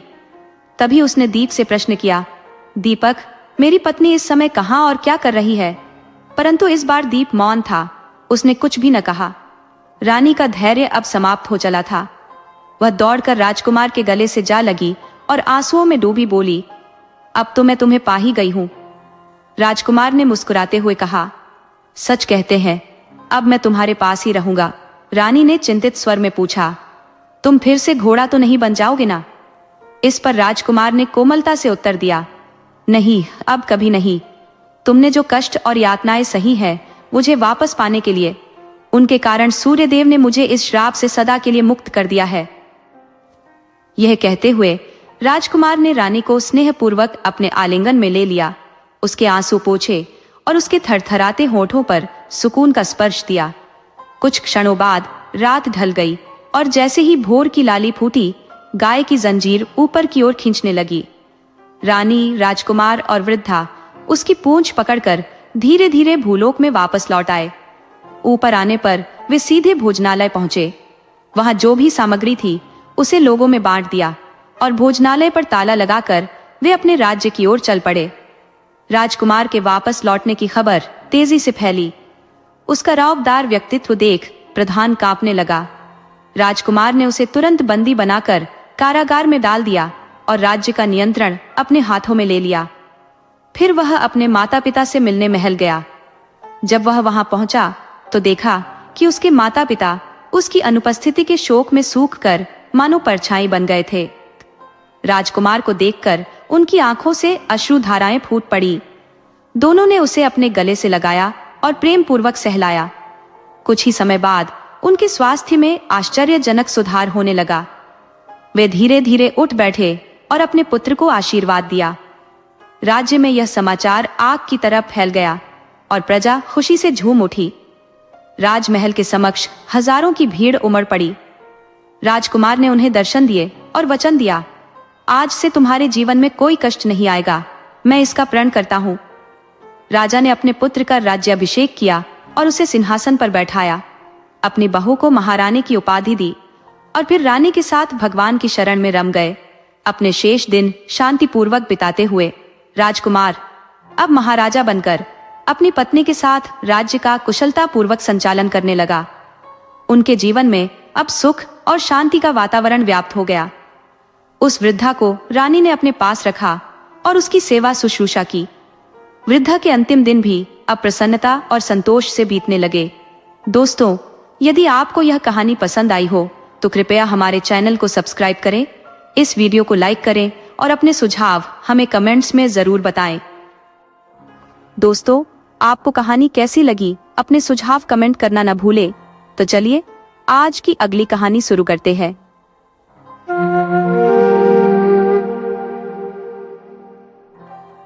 दोस्तों, आज हम आपको सुनाने जा रहे हैं एक श्रापित परिवार की एक दिलचस्प दास्तान। अगर आप हमारे चैनल पर नए हैं तो कृपया हमारे चैनल को लाइक करें, सब्सक्राइब करें और शेयर करें। बहुत समय पहले की बात है। उत्तर प्रदेश के एक गांव रामपुर में एक प्रभावशाली चौधरी परिवार का वर्चस्व था। जसवंत सिंह चौधरी एक समृद्ध जमींदार थे और उनके 4 बेटे थे, महेश, प्रकाश, रविंदर और बलवंत। बलवंत सबसे छोटे बेटे थे जो शहर से पढ़ाई पूरी करके गांव वापस आए थे। उनके गांव वापस आने पर पूरे गांव में हर्षोल्लास का माहौल था। चौधरी साहब ने इस खुशी में एक भव्य भोज का आयोजन किया था, जिसमें आसपास के रसूखदार लोगों और गांव के हर परिवार को आमंत्रित किया गया था। साथ ही नाच गाने और संगीत का भी आयोजन किया गया था। पूरा गांव चौधरी साहब के यहाँ नए नए कपड़े पहनकर और अच्छे से तैयार होकर पहुंचा था। महिलाएं भी सज धज कर वहां पहुंच रही थी। एक तरफ भोज चल रहा था और दूसरी तरफ एक बड़े मंच पर चौधरी साहब और उनके परिवार के लोग बैठे हुए थे। बलवंत भी वहां मौजूद थे। शहर में रहकर उनकी सुंदरता में और निखार आया था। वहीं मंच पर नाच गाने का मजा लेने में जुटे हुए थे। वहां कमली नाम की एक 17-18 साल की खूबसूरत लड़की थी जो बहुत ही चंचल स्वभाव की थी। उसके पिता चौधरी साहब के यहाँ मजदूरी करते थे और वह एक गरीब परिवार की बेटी थी। कमली अपने माता पिता की 5वीं संतान थी। जब मंच पर नाच गाना चल रहा था तो कमली भी एक कोने में बैठकर इसका आनंद ले रही थी। तभी बलवंत की नजर उस पर पड़ी और वह उसे देखता ही रह गया। उनकी नजरें आपस में टकराईं और दोनों सम्मोहित से हो गए। लेकिन तभी जसवंत चौधरी ने बलवंत को आवाज दी और वह अपने पिता के पास चला गया। कमली भी अपने परिवार के साथ घर चली गई। बलवंत कमली को ढूंढने लगा लेकिन उसका नाम तक नहीं पूछ पाया। वह कमली का चेहरा और उसकी आंखें याद करता रहा। अगले दिन बलवंत चौधरी कमली को ढूंढने के लिए पूरे गांव का चक्कर लगाया पर वह कहीं नजर नहीं आई। एक दिन बलवंत अपने खेतों की देखभाल करने गया जहां फसल कटाई चल रही थी। तभी उसकी नजर कमली पर पड़ी जो अपनी मां के साथ फसल काटने आई थी। बलवंत ने सभी मजदूरों से उनका हालचाल पूछा और कमली का नाम जानने के बाद उससे मिलने के बहाने खेतों में जाने लगा। कमली और बलवंत अब अक्सर मिलते और बातें करने लगे। एक दिन बलवंत ने कमली से कहा, तुम मुझे बहुत अच्छी लगती हो और मैं तुमसे प्यार करने लगा हूं। कमली ने जवाब दिया, मलिक आप बहुत अच्छे हैं लेकिन हमारा मेल कहाँ है। मैं एक गरीब घर की लड़की हूं और हमारी जाति भी अलग है। आपकी और मेरी कभी भी शादी नहीं हो सकती। बलवंत ने उसे दिलासा देते हुए कहा, मैं तुमसे शादी करूंगा, तुम्हारे बिना मैं नहीं रह सकता। कमली ने बलवंत से कहा कि वे दोनों पहाड़ी के ऊपर माता के मंदिर चलें, जहां कहते हैं कि मांगी गई मुराद पूरी होती है। वहां वे माता से अपने लिए प्रार्थना करेंगे और माता उनकी मुराद पूरी करेंगी। कमली और बलवंत ने मंदिर जाने का निश्चय किया, जहां वे अपनी प्रेम कहानी को नई दिशा देने की कोशिश करेंगे। अगले ही दिन बलवंत और कमली तड़के ही मंदिर की ओर निकल पड़े। वे संकरी पगडंडियों से होकर आगे बढ़ते रहे। मंदिर के रास्ते में एक निर्मल नदी आई जिसे उन्होंने दोनों किनारों से पार किया। फिर पहाड़ी की ऊंचाइयों को चढ़कर वे मंदिर तक पहुंचे, माता के दर्शन किए और एक दूसरे का साथ मांग लिया। मंदिर के पास ही एक कुटिया थी जहां एक साधु ध्यान मग्न बैठे थे। बलवंत और कमली ने उन्हें प्रणाम किया। साधु ने पूछा, तुम कौन हो बच्चों और यहाँ क्यों आए हो। बलवंत ने अपनी और कमली की पूरी कहानी साधु को सुना दी। साधु कुछ समय के लिए ध्यानमग्न हो गए और फिर बोले, बच्चों जो तुम करने जा रहे हो वह कठिन है। अगर तुम शादी कर भी लोग तो उसकी बहुत बड़ी कीमत चुकानी पड़ेगी। बलवंत ने प्रश्न किया, ऐसा क्यों बाबा। लेकिन साधु चुप रहे। बलवंत और कमली अपने घर वापस आ गए। उनके प्रेम का चर्चे गांव में आग की तरह फैल गए। कमली के पिता को जब यह बात पता चली तो उन्होंने कमली को बहुत मारा और कहा, तुमने क्या किया।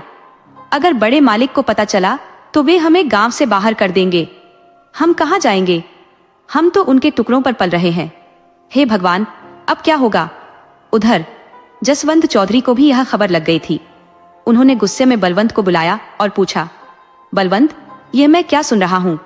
रामदीन हमारा नौकर, उसकी बेटी और तुम्हारा क्या संबंध है। बलवंत ने कहा, बाबूजी मुझे माफ करें। कमली एक बहुत ही अच्छी लड़की है और मैं उसे प्यार करता हूँ। हम दोनों शादी करना चाहते हैं। जसवंत चौधरी ने गुस्से में बलवंत को थप्पड़ मारते हुए कहा, क्या इसीलिए तुम्हें शहर भेजा था पढ़ने के लिए। ऐसी लड़कियां बिस्तर तक ही ठीक होती हैं। आज के बाद उसका ख्याल दिमाग से निकाल दो। तुम्हारी शादी पृथ्वीपुरी के जमींदार की बेटी से होगी। बलवंत ने कहा, नहीं बाबूजी ऐसा मत कीजिए। कमली और मैं एक दूसरे के बिना नहीं रह सकते। लेकिन जसवंत चौधरी यह सुने बिना ही वहां से चले गए। बलवंत की मां ने कहा, बेटा तुम्हें अपने बाबूजी की बात माननी चाहिए। उन्होंने जो कह दिया है वह पत्थर की लकीर है। वे तुम्हें और कमली को कभी एक नहीं होने देंगे। तुम वहीं शादी कर लो जहां बाबूजी ने कहा है। बलवंत ने उत्तर दिया, नहीं मां, मैं और कमली एक दूसरे को कभी नहीं भूल सकते। हम दोनों एक दूसरे से बहुत प्यार करते हैं। इधर जसवंत चौधरी ने अपने विश्वास पात्र आदमी को बुलाया और आदेश दिया, आज रात रामदीन के घर को जला दो, कोई भी जिंदा नहीं बचना चाहिए। कमरे के बाहर एक व्यक्ति इस बातचीत को सुन रहा था। रात लगभग 2 बजे 8 से 10 नकाबपोश लोगों ने रामदीन के घर के चारों ओर आग लगा दी। रामदीन का घर धधकता हुआ जल चुका था और नकाबपोश लोग वहां से चले गए। उधर नदी के पास पगडंडी पर रामदीन और उसका परिवार चल रहे थे। रामदीन ने कहा, अच्छा हुआ मालिक रविंद्र चौधरी जी ने हमें समय से घर से निकलवा दिया और हमारी जान बचा ली। रविंद्र चौधरी जसवंत चौधरी का तीसरा बेटा और बलवंत का बड़ा भाई था। वह अपने छोटे भाई से बहुत प्रेम करता था। दोनों भाई साथ खेलते और बड़े हुए थे। रविंद्र पहले से ही बलवंत और कमली के प्रेम के बारे में जानता था और उसने अपने भाई को समझाने की बहुत कोशिश की थी। जब जसवंत चौधरी अपने आदमियों को रामदीन के परिवार को खत्म करने का आदेश दे रहे थे, तब रविंद्र ने यह सुन लिया था और समय रहते जाकर सभी को सुरक्षित निकाल लिया था। हालांकि उसने यह बात अपने भाई बलवंत को नहीं बताई थी, क्योंकि उसे पता था कि उनके बाबूजी जसवंत चौधरी कभी भी उन्हें एक नहीं होने देंगे। अगर उन्हें कमली और उसके परिवार का पता चल गया तो वह फिर से उन्हें खत्म करने की कोशिश करेंगे। इसलिए रविंद्र ने यह बात किसी को नहीं बताई और सोचा कि कुछ दिनों में उसका भाई भी कमली को भूल जाएगा और सामान्य हो जाएगा तथा उसकी शादी अच्छी जगह हो जाएगी। रविंद्र ने रामदीन को अपने दूर के रिश्ते के मामा के नाम पर एक चिट्ठी दी और कहा, उन्हें अपने यहाँ आश्रय दे देना और काम पर भी रख लेना। रामदीन का परिवार अगले दिन शाम तक नारायणपुर पहुंच गया। चौधरी की चिट्ठी देकर वहां के जमींदार, नारायणपुर के छोटे जमींदार और धर्मपरायण आदमी ने रामदीन के परिवार को अपने खेत में बने मकान में रुकने की व्यवस्था कर दी। इधर बलवंत चौधरी जब सुबह उठता है तो हवेली के बाहर बातें हो रही थी कि रामदीन के घर में रात को आग लग गई और उसका पूरा परिवार खत्म हो गया। यह सुनकर बलवंत पागल सा हो जाता है और दौड़ते हुए कमली के घर की तरफ जाता है।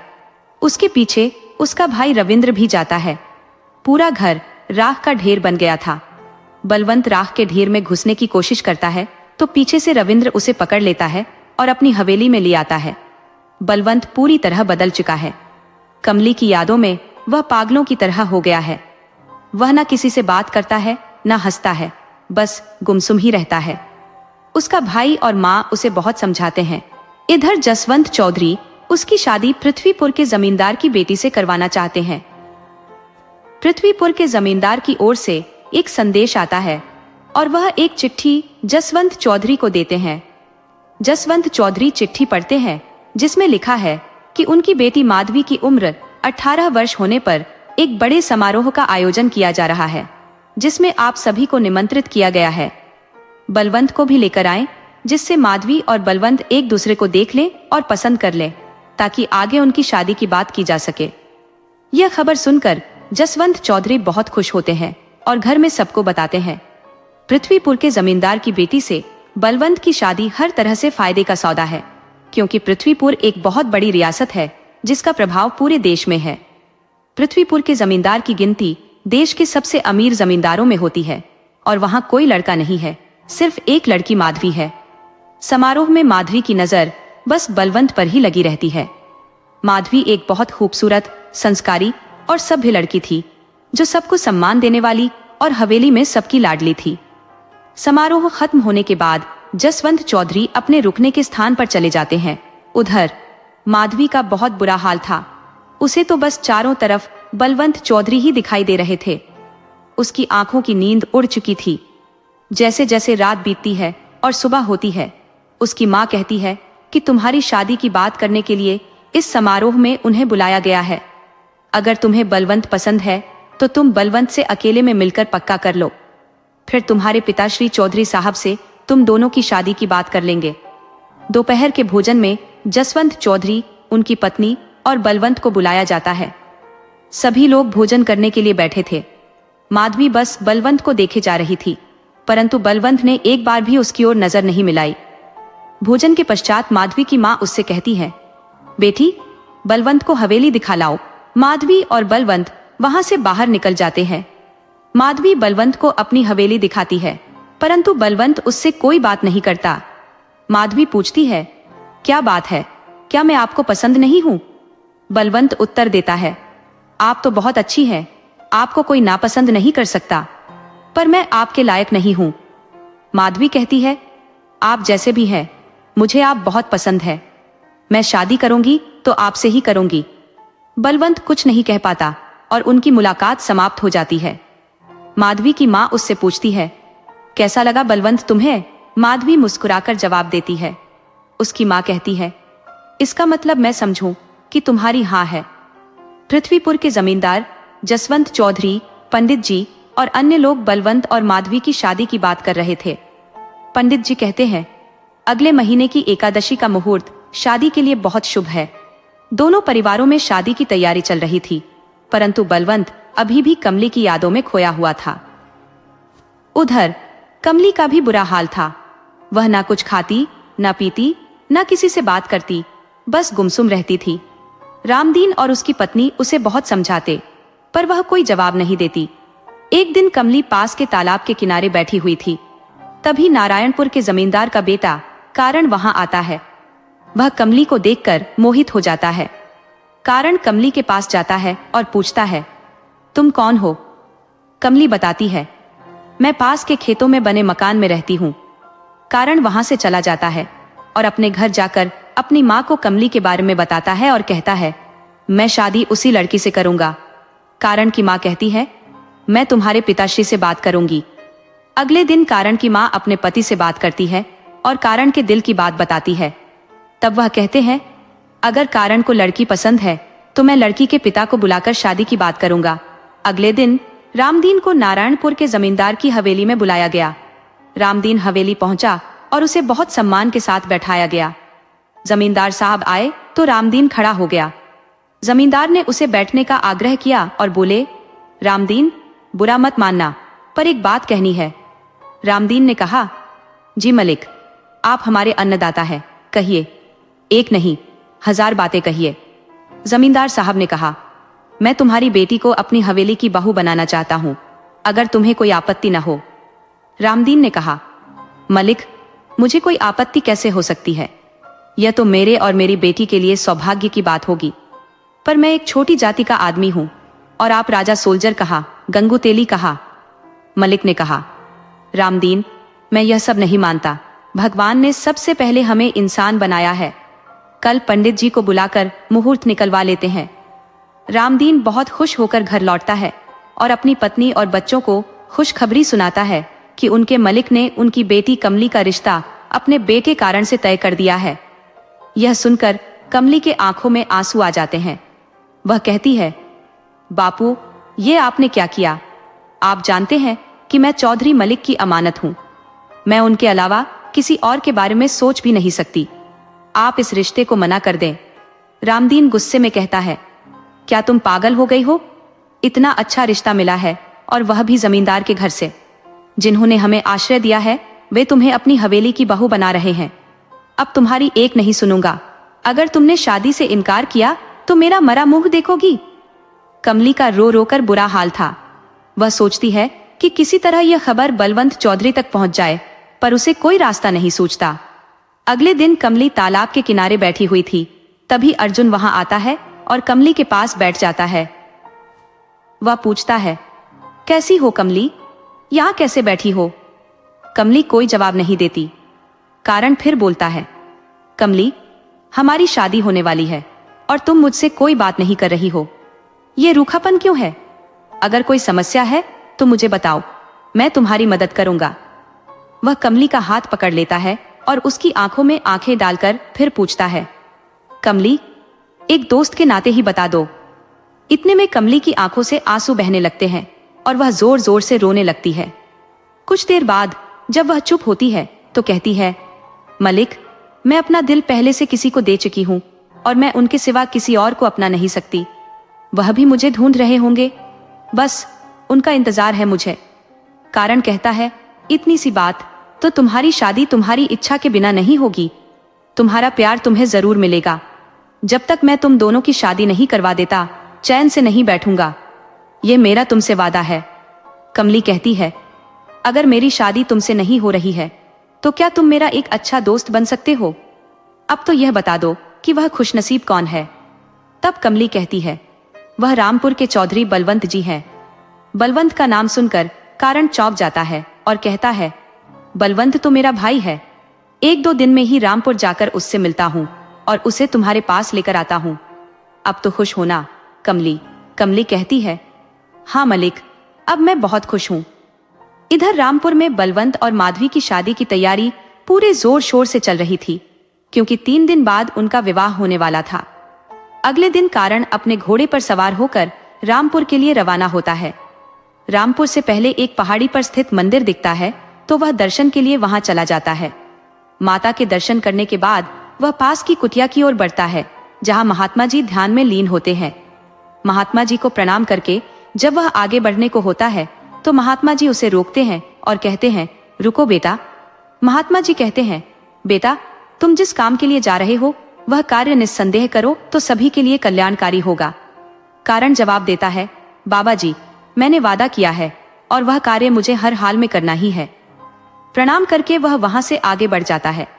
थोड़ी देर में वह रामपुर पहुंचता है और हवेली में प्रवेश करता है। वहां सभी लोगों से मिलकर वह बलवंत के कमरे में जाता है। बलवंत गुमसुम बैठा होता है, लेकिन कारण को देखते ही उसे गले लगाकर रोने लगता है। कारण उसे सांत्वना देता है और बताता है कि कमलेश जीवित है और आज भी उसका इंतजार कर रही है। बलवंत कहता है, दोस्त, मुझे कमली के पास ले चलो, मैं उसके बिना नहीं जी सकता। इतने में रविंद्र चौधरी वहां आ जाते हैं और सारी बातें सुन लेते हैं। रविंद्र से बलवंत कहता है, आपको पता है कि मेरी कमली जीवित है और मेरा इंतजार कर रही है। रविंद्र कहते हैं, छोटे, मुझे सब पता है, और पूरी कहानी सुनाते हैं कि कैसे उन्होंने कमली और उसके परिवार को वहां से बाहर निकाला था। बलवंत कहता है, भैया, मुझे कमली के पास जाना है। रविंद्र कहते हैं, छोटे, यह अभी संभव नहीं है। 2 दिन बाद तुम्हारी शादी है और तुम हवेली से बाहर भी नहीं निकल सकते। अगर बाबूजी को पता चल गया कि कमली और उसका परिवार जिंदा है तो वह उन्हें जिंदा नहीं छोड़ेंगे। बलवंत कहता है, भैया, फिर क्या करें? मैं कमली के बिना जीवित नहीं रह पाऊंगा। रविंद्र सोचते हुए कहते हैं, एक रास्ता है जिससे तुम कमली के पास पहुंच सकते हो और यह शादी भी नहीं रुकेगी। बलवंत और रविंद्र आपस में बातें कर रहे होते हैं। कारण कहता है, मैं पृथ्वीपुर जाऊंगा और माधवी से बात करूंगा। बलवंत कहता है, मेरे भाई, मेरे दोस्त, मैं कोई भी कीमत चुकाने को तैयार हूं ताकि तुम और कमली मिल सको। मुझ पर यकीन रखो। रविंद्र चौधरी भी कहते हैं, माधवी से मिलना और उसे समझाना इतना आसान नहीं है। हो सकता है कि तुम्हें उससे मिलने ही ना दे। एक काम कर सकते हो, वहां जाकर कहना कि बलवंत चौधरी का संदेश लेकर आया हूं। हो सकता है कि फिर तुम माधवी से मिल पाओ। रविंद्र जो अपने संग का कारण को बताते हैं, तो कारण कहता है, भाई साहब, आप मुझ पर विश्वास करो, मैं यह काम किसी भी कीमत पर करके आऊंगा। इतने में जसवंत चौधरी कमरे में प्रवेश करते हैं और कारण चुप हो जाता है। जसवंत चौधरी रविंद्र से कहते हैं, तुम यहाँ बैठे हो, बाहर कितने मेहमान आए हुए हैं। विजयगढ़ से राजा साहब आए हैं, उनका स्वागत करो। वे विदेश जा रहे हैं, इसलिए शादी में नहीं आ पाएंगे, पहले ही आए हैं। रविंद्र चौधरी वहां से उठकर चले जाते हैं। कारण कहता है, मुझे भी निकलना चाहिए पृथ्वीपुर के लिए। वह वहां से निकलता है और घोड़े पर सवार होकर पृथ्वीपुर के लिए रवाना हो जाता है। शाम तक वह पृथ्वीपुर पहुंच जाता है। हवेली के पास घोड़ा रोककर कारण जमींदार की हवेली के दरवाजे पर खड़े दास से कहता है, मैं चौधरी बलवंत का संदेश लाया हूं माधवी के लिए, अंदर जाकर बता दो। दरबान हवेली में प्रवेश करता है और कुछ समय बाद लौटकर कहता है, आप अंदर चलिए। कारण को एक कमरे में बैठाया जाता है।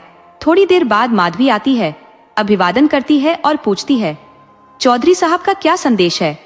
कारण कहता है, माधवी जी, बलवंत बहुत व्यथित हैं। वह आपको दुखी नहीं करना चाहते, पर उनके पास और कोई मार्ग नहीं है। वह आपका अत्यंत सम्मान करते हैं। माधवी कहती है, सीधे सीधे बताइए, बात क्या है?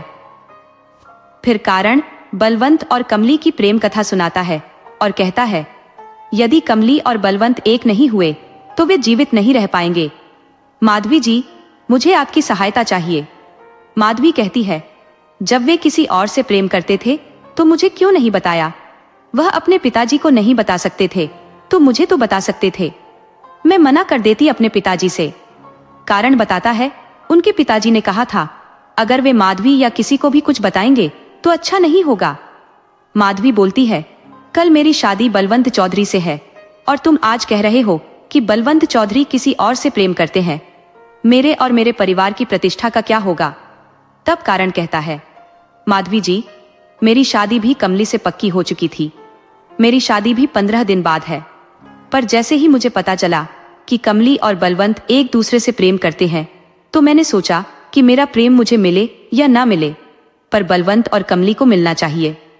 माधवी कहती है, मेरे पिताजी को जानते हो, वे बहुत अच्छे हैं, पर ऐसे में वे रामपुर और वहां के चौधरी को नहीं छोड़ेंगे। यह असंभव है, मैं कुछ नहीं कर सकती। कारण, पृथ्वीपुर बारात तो आएगी, शादी भी होगी कल ही। जरूरी नहीं कि शादी बलवंत चौधरी से हो, बाकी का देख लो कारण, क्या करना है। और उठकर कमरे से बाहर चली जाती है। माधवी के शब्दों से कारण सोच में पड़ जाता है और वहां से निकलकर अपने घोड़े पर सवार होकर रवाना हो जाता है। चलते चलते रामपुर पहुंचता है। वहां बलवंत उसका इंतजार कर रहा होता है। कारण के पहुंचते ही बलवंत अधीर होकर पूछता है, क्या हुआ पृथ्वीपुर में? माधवी ने क्या कहा? कारण कहता है, भाई तुम परेशान ना हो, तुम्हारा काम हो गया। तुम्हारी शादी कमली से ही होगी, और हाँ, किसी से कुछ मत बोलना। कल बारात भी जाएगी और शादी भी होगी पृथ्वीपुर में। रामपुर में चौधरी की हवेली में शादी की तैयारी पूरी हो चुकी है। सुबह बारात बड़े धूमधाम से पृथ्वीपुर के लिए निकलती है। चौधरी जसवंत सिंह बहुत खुश हैं। उनके बेटे का विवाह बहुत बड़े जमींदार के यहाँ होने जा रहा है। इधर कारण के दिमाग में कुछ और ही चल रहा है। बारात पृथ्वीपुर पहुंच चुकी है। बारात के रुकने के लिए बहुत अच्छी व्यवस्था है। पृथ्वीपुर पूरा रोशनी से जगमगा रहा है। बारातियों का स्वागत बड़े जोर शोर से हो रहा है। एक कमरे में दूल्हा बलवंत, रविंद्र और कारण रुके हुए हैं।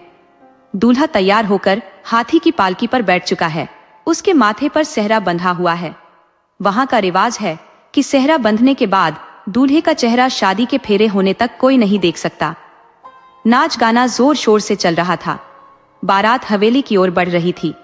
हवेली के बाहर पृथ्वीपुर के जमींदार बारात के स्वागत के लिए खड़े थे। जैसे ही बारात हवेली पहुंची, महिलाओं ने दीपक कलश लिए खड़े होकर स्वागत किया। जसवंत चौधरी महिलाओं के कलश में बहुत सारा सोना चांदी डालते हैं। बारात हवेली के अंदर विशाल मैदान में पहुंचती है। सभी बारातियों के लिए 56 प्रकार के व्यंजनों का प्रबंध किया गया है। सभी बाराती भोजन में व्यस्त हो गए। एक ओर शादी की रस्में चल रही थी। दुल्हन ने दूल्हे को वरमाला पहनाई और फिर दूल्हे ने दुल्हन को वरमाला पहनाई। उसके बाद फेरे हुए। शादी संपन्न होने के बाद जब दूल्हे का सेहरा हटाया गया तो सभी लोग चौंक गए। दूल्हा बलवंत की जगह कारण था। सभी लोग यह देखकर हक्के बक्के रह गए। पृथ्वीपुर के जमींदार चौधरी से बोले, यह तूने हमारे साथ धोखा क्यों किया? चौधरी, इसकी बड़ी कीमत तुम्हें चुकानी पड़ेगी। चौधरी जसवंत घबराकर बोले, पृथ्वीपुर के जमींदार, धोखा तो मेरे साथ हुआ है। मेरे बेटे ने मुझसे धोखा किया है, आप मुझे माफ करें। चौधरी जसवंत अपनी तलवार निकालकर कारण की तरफ दौड़े। तभी माधवी उनके सामने आ गई। चौधरी बोले, हट जाओ लड़की, इसका तो आज अंत कर दूंगा। इसने भी विश्वासघात किया है। माधवी कहती है, आप दूर रहिए, ये मेरे पति हैं। इन्हें किसी ने छुआ भी तो मैं भवानी की कसम खाती हूँ, एक आदमी भी वापस रामपुर नहीं लौटेगा। बारात पृथ्वीपुर से वापस जा चुकी है। पृथ्वीपुर के जमींदार, उनकी पत्नी माधवी और कारण एक ओर बैठे हुए हैं। माधवी कहती है, पिताजी मुझे माफ कर दें, मेरी शादी मेरी पसंद से हुई है। ये नारायणपुर के जमींदार के बेटे कारण है। शादी तय होने के बाद मुझे पता चला कि बलवंत और कमली एक दूसरे से प्रेम करते हैं। मैंने सोचा कि उनका मिलन होना चाहिए। कारण कहता है, माधवी आपसे मेरी शादी हुई है, मैं अपना पति धर्म निभाऊंगा, पर पहले मुझे पास के जंगल में जाना है जहां बलवंत मेरा इंतजार कर रहा है। उसे और कमली को मिलाना है। मैं अपना वादा निभाकर वापस आऊंगा और आपको अपने घर ले जाऊंगा। कारण माधवी से विदा लेकर जंगल में निकलता है और अपने दोस्त बलवंत के पास पहुंच जाता है। जंगल में बलवंत उसका इंतजार कर रहा था। कारण के पहुंचते ही बलवंत पूछता है, क्या हुआ वहां, बताओ मुझे। कारण कहता है, दोस्त सब ठीक है, चलो मैं तुम्हें कमली के पास ले चलता हूं। दोनों नारायणपुर के लिए रवाना होते हैं। कमली तालाब के किनारे गुमसुम बैठी हुई थी। तभी उसे किसी की आहट सुनाई देती है। वह पूछती है, कौन? मूर्ति को देखती है तो बलवंत को पहचानती है। कमली बलवंत से लिपटकर रोने लगती है। आपने मेरी खबर ही नहीं ली, मैं तो आपको याद करके तिल तिल मर रही थी। बलवंत कहता है, कमली, मुझे भी नहीं पता था कि तुम जिंदा हो। मैं तो तुम्हारी याद में पागल सा हो गया था। हम आज कारण की वजह से मिल पाए हैं। बलवंत कारण को गले से लगा लेता है। कारण कहता है, बलवंत, तुम लोगों के लिए यह जगह सुरक्षित नहीं है। अब तुम्हें यहां से दूर जाना होगा, क्योंकि तुम्हारे पिताजी चौधरी साहब को पता चल गया होगा कि तुम यहां आए हो। वह तुम्हें ढूंढते हुए जरूर आएंगे। तुम लोग यहां से नाहरगढ़ चले जाओ। वहां मेरा दोस्त वीरेंद्र सिंह रहता है। मैं उसे पत्र लिख देता हूं। वह तुम्हारी हर तरह से मदद करेगा। मेरा घोड़ा ले जाओ। उसके ऊपर बंधे थैले में थोड़ा सा धन रखा है, जो तुम्हें जरूरत पड़ने पर काम आएगा। अब तुम लोगों को यहां से निकलना चाहिए, क्योंकि अगर तुम्हारे पिताजी को पता चल गया तो वह कभी भी आ जाएंगे। कारण और बलवंत एक दूसरे को गले लगाकर विदा लेते हैं। इधर रामपुर बारात वापस आ गई है। जसवंत चौधरी बहुत गुस्से में है। उनका गुस्सा 7वें आसमान पर है। उन्होंने अपने लोगों को बुलवाया और कहा, जाओ और बलवंत को ढूंढ कर लाओ। जब तक बलवंत का पता नहीं चले तब तक लौटकर मत आना। मुझे बलवंत चाहिए, किसी भी कीमत पर। आज उसने मेरी इज्जत को मिट्टी में मिला दिया है। इधर बलवंत और कमली घोड़े पर सवार होकर आपस में बातें करते हुए जा रहे थे। कमली कहती है, मलिक, आपने अपना क्या हाल बना लिया है। दोनों एक दूसरे से मिलकर ऐसा महसूस कर रहे थे जैसे पूरी दुनिया उनकी हो गई हो। दिन भर यात्रा करने के बाद रात तक वे एक गांव में पहुंचते हैं और वहां के मुखिया के घर रुकते हैं। मुखिया बलवंत को पहचान जाता है, क्योंकि वह जसवंत चौधरी का मित्र है और बलवंत की शादी में भी गया था। उसने माधवी और बलवंत की शादी के बाद की घटनाओं को सुना था। मुखिया बलवंत की बहुत खातिरदारी करता है और उसे अपने घर में ठहराता है। कमली और बलवंत पास में ही बातें कर रहे थे। मुखिया को बलवंत पर जरा भी शक नहीं होने देता कि वह जसवंत चौधरी का मित्र है, और चुपके से अपने आदमी को रामपुर भेजकर जसवंत को खबर देता है। अगली सुबह जब बलवंत और कमली जाने के लिए तैयार होते हैं तो मुखिया उन्हें रोककर कहता है कि आज उनके यहाँ बच्चे का जन्म उत्सव है, इसलिए वे एक दिन और रुक जाएं। बलवंत और कमली मुखिया की चाल को नहीं समझ पाते। मुखिया अपने बेटे से कहता है कि वे लोग शंकर भगवान के मंदिर दर्शन करने जाएं। सुबह का नाश्ता करके वे लोग मंदिर की ओर चल देते हैं। जब वे दर्शन करके वापस आते हैं, शाम होने को होती है। मुखिया के घर पर कुछ घोड़े नजर आते हैं, जिनमें से एक जसवंत चौधरी का घोड़ा था। बलवंत तुरंत समझ जाता है। बलवंत और कमली तेजी से एक ही घोड़े पर बैठकर मुखिया के बेटे से कहते हैं, कमली के गले की माला मंदिर के पास गिर गई है, हम उसे लेकर आते हैं। और फिर विपरीत दिशा में घोड़े को दौड़ा देते हैं। उधर मुखिया का बेटा घर के अंदर आता है और मुखिया उससे पूछता है कि वे लोग कहाँ हैं। लड़का माला वाली बात बताता है और पास में छिपा हुआ जसवंत चौधरी सब समझ जाता है। वह अपने आदमियों को कहता है, सब लोग जल्दी बाहर आओ और बलवंत का पीछा करो। चौधरी और उसके लोग उसी दिशा की ओर घोड़ा दौड़ाते हैं जिस दिशा में बलवंत और कमली गए थे। आगे जाकर जसवंत कहता है कि यहाँ से अलग अलग रास्ते हैं, इसलिए 3-4 ग्रुपों में बढ़ जाओ और अलग अलग दिशाओं में जाओ। बलवंत और कमली घोड़े से भागते हुए एक जंगल में चले जाते हैं। चौधरी और उसके आदमी भी पीछा करते हुए जंगल में घुस जाते हैं। अंधेरा होते होते बलवंत और कमली एक पेड़ के नीचे रुक जाते हैं। उनका घोड़ा थक गया था और उन्हें भी भूख प्यास लगने लगी थी। कमली को डर लग रहा था और वह बलवंत से चिपकी हुई थी। उसकी दिल की धड़कनें तेज हो रही थी। कमली बलवंत से कहती है, मलिक, अगर बड़े मलिक ने हमें पकड़ लिया तो वे हमें जिंदा नहीं छोड़ेंगे। बलवंत कहता है, ऐसा कुछ नहीं होगा कमली, हम सुरक्षित हैं।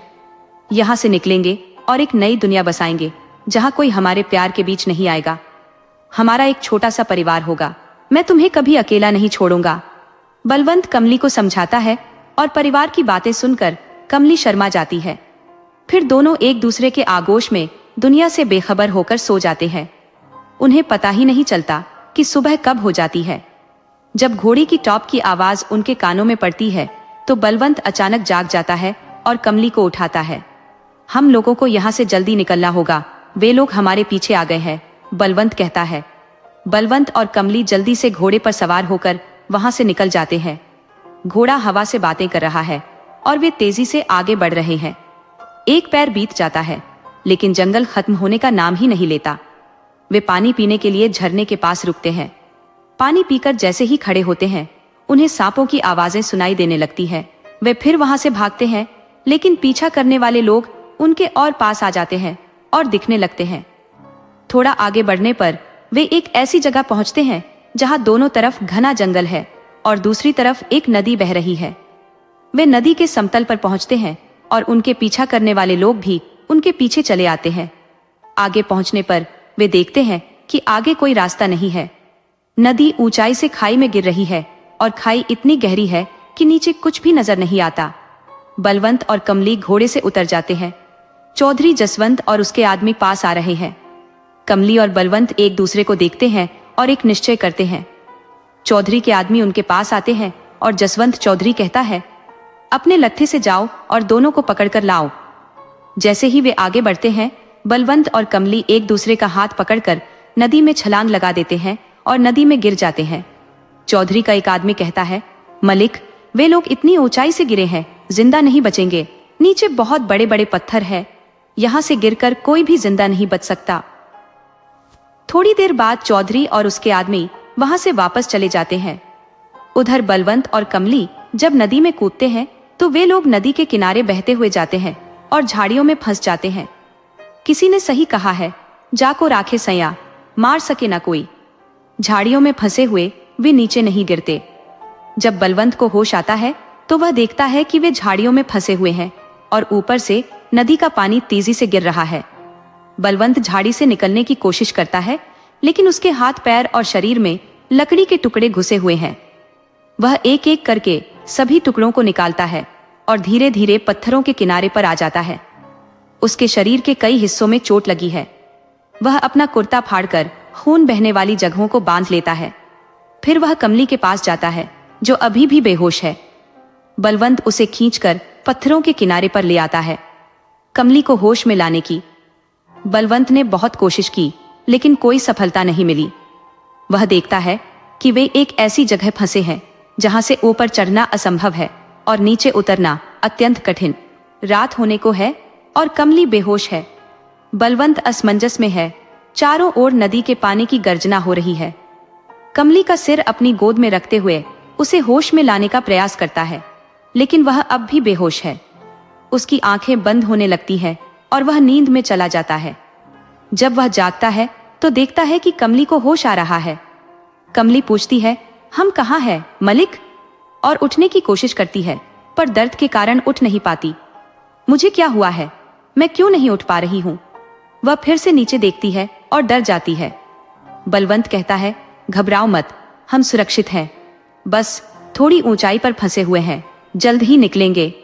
बलवंत पास के पेड़ की लंबी शाखाओं से रस्सी बनाता है, उसे मजबूत करता है और कमली को कमर से बांधकर धीरे धीरे नीचे उतारता है। फिर खुद भी नीचे आता है। वे जंगल में लगे फलों को तोड़कर खाते हैं। कमली कहती है, मलिक, आप मेरे कारण कितना परेशान हुए। आप एक जमींदार परिवार के बेटे हैं, आपने मुझसे प्यार क्यों किया? आपकी जिंदगी मेरे आने से पहले कितनी अच्छी थी और आज मेरे कारण दर दर भटक रहे हैं। बलवंत कहता है, ऐसा नहीं है कमली, तुम मेरे जीने की वजह बन गई हो। तुम्हारे बिना मैं एक पल भी जिंदा नहीं रह सकता। अब मेरी जिंदगी तुमसे शुरू होकर तुम पर ही खत्म होगी। बातें करते हुए वे आगे बढ़ते हैं। तभी उन्हें दूर एक गांव नजर आता है और उनके चेहरे पर खुशी छा जाती है। वे तेजी से गांव की तरफ बढ़ते हैं। गांव में ठहरने का ठिकाना मिल जाता है और वहां के वैद्य उनके जख्मों का इलाज करते हैं।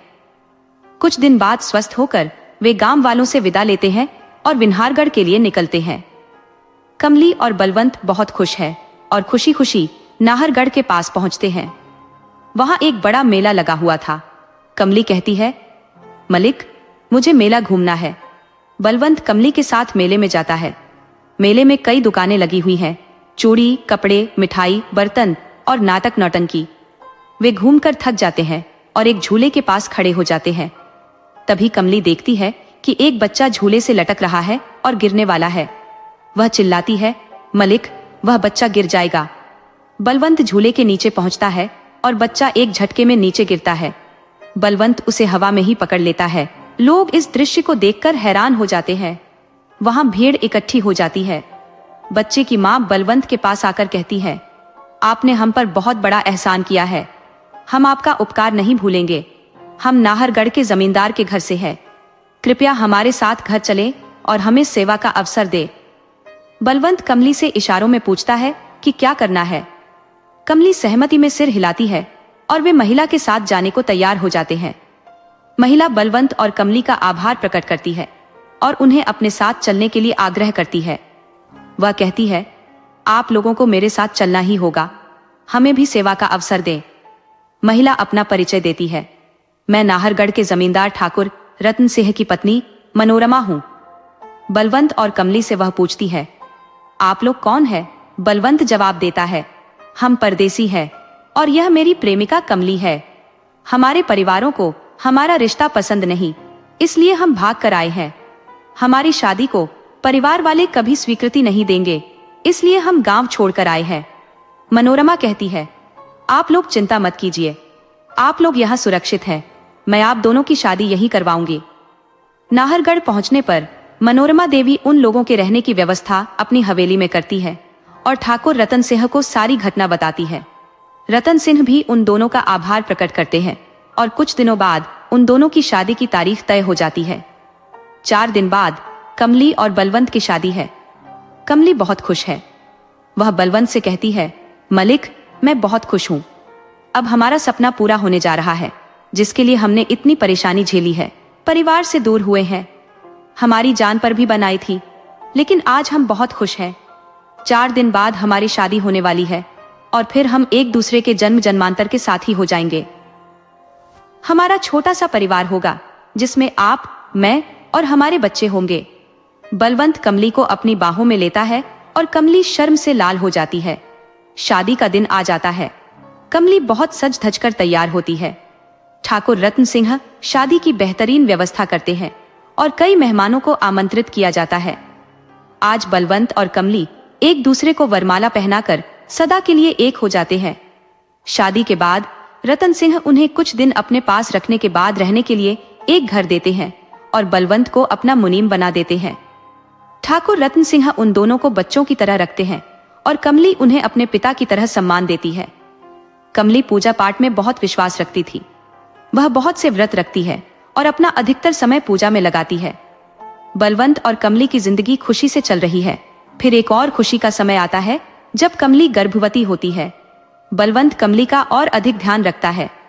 कुछ समय बाद कमली एक स्वस्थ सुंदर बच्ची को जन्म देती है। बच्ची धीरे धीरे बड़ी होती है और उसकी शरारतें बलवंत और कमली को प्रसन्नता से भर देती है।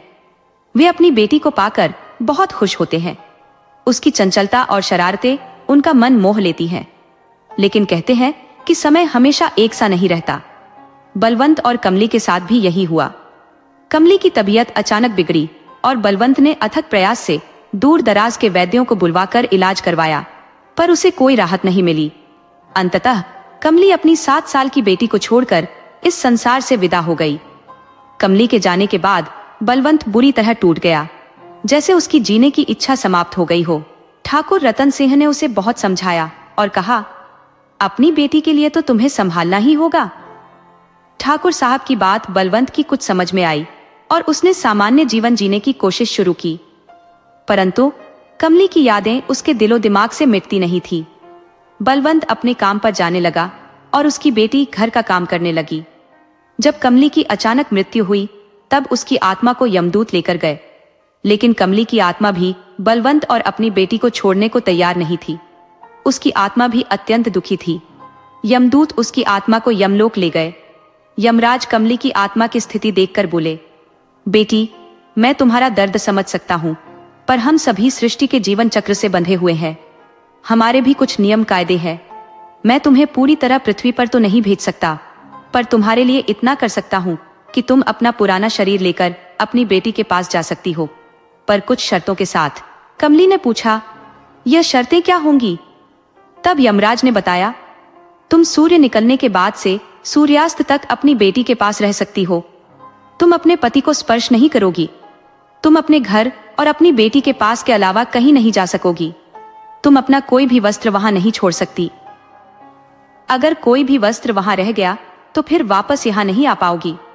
अगर तुम्हारे पति ने तुम्हें स्पर्श किया और फिर संबंध बनाया तो तुम सोचने समझने की शक्ति खो दोगी और फिर हम जैसा कहेंगे वैसा करोगी। अगर ये शर्तें मंजूर हो तो तुम जा सकती हो अपनी बेटी से मिलने। कमली ने सोच विचार के बाद यमराज की सभी शर्तें मान ली। फिर यमराज ने उसे उसकी बेटी के पास भेज दिया। बेटी जब माँ को देखती है तो उसके गले लग जाती है और बहुत खुश हो जाती है। दिन में बलवंत घर पर नहीं होता, वह ठाकुर के यहाँ काम पर जाता है और कमली को अपनी बेटी के साथ समय बिताने का पूरा मौका मिलता है। रात होने से पहले कमली यमलोक लौट जाती है। बच्ची भी अब बहुत खुश रहने लगी। घर का सारा काम, चाहे वह चक्की से आटा पीसना हो, खाना बनाना हो, झाड़ू पोछा, बर्तन साफ करना हो, सब कमली आकर कर जाती है। बलवंत जब घर आता है तो देखता है कि घर के सारे काम अच्छे से हो रहे हैं और उसे बना बनाया खाना भी मिल जाता है। बलवंत ने अपनी बेटी से पूछा, बेटी तुम इतना सारा काम अकेले कैसे कर लेती हो? तब उसकी बेटी कहती है, पिताजी मैं थोड़े ही करती हूँ, यह सब माँ आकर करती है, वही सारे काम करके जाती है। बलवंत सोच में पड़ जाता है। अगले दिन बलवंत बीमारी का बहाना बनाकर घर में आराम करता है। तभी कमली घर के कामकाज में जुट जाती है। वह सारा काम निपटाकर अपनी बेटी से विदा लेकर जाने को होती है। तभी पीछे से बलवंत उसकी ओढ़नी खींच लेता है। कमली मुड़कर देखती है तो बलवंत खड़ा होता है। वह कहती है, मलिक मुझे मेरी ओढ़नी वापस दे दो, नहीं तो अनर्थ हो जाएगा। बलवंत उसकी बात नहीं मानता और कमली वहीं रह जाती है, क्योंकि ओढ़नी के बिना वह वापस नहीं जा सकती। धीरे धीरे बलवंत और कमली पहले जैसे साथ रहने लगते हैं। कुछ समय बाद कमली फिर से मां बनती है और एक स्वस्थ पुत्र को जन्म देती है। वह बेटा धीरे धीरे बड़ा होता है और उसकी शादी तय हो जाती है। जब शादी का दिन आता है तो कमली बलवंत से कहती है, मलिक आज हमारे बेटे की शादी है, मैं बहुत खुश हूं। बलवंत सोचता है, इतने वर्षों से वह कहीं नहीं गई, अब क्या जाएगी, इसलिए वह कमली को उसकी ओढ़नी दे देता है। कमली बहुत खुश होकर नाचने लगती है, लेकिन अचानक उसकी आत्मा और शरीर में परिवर्तन आ जाता है।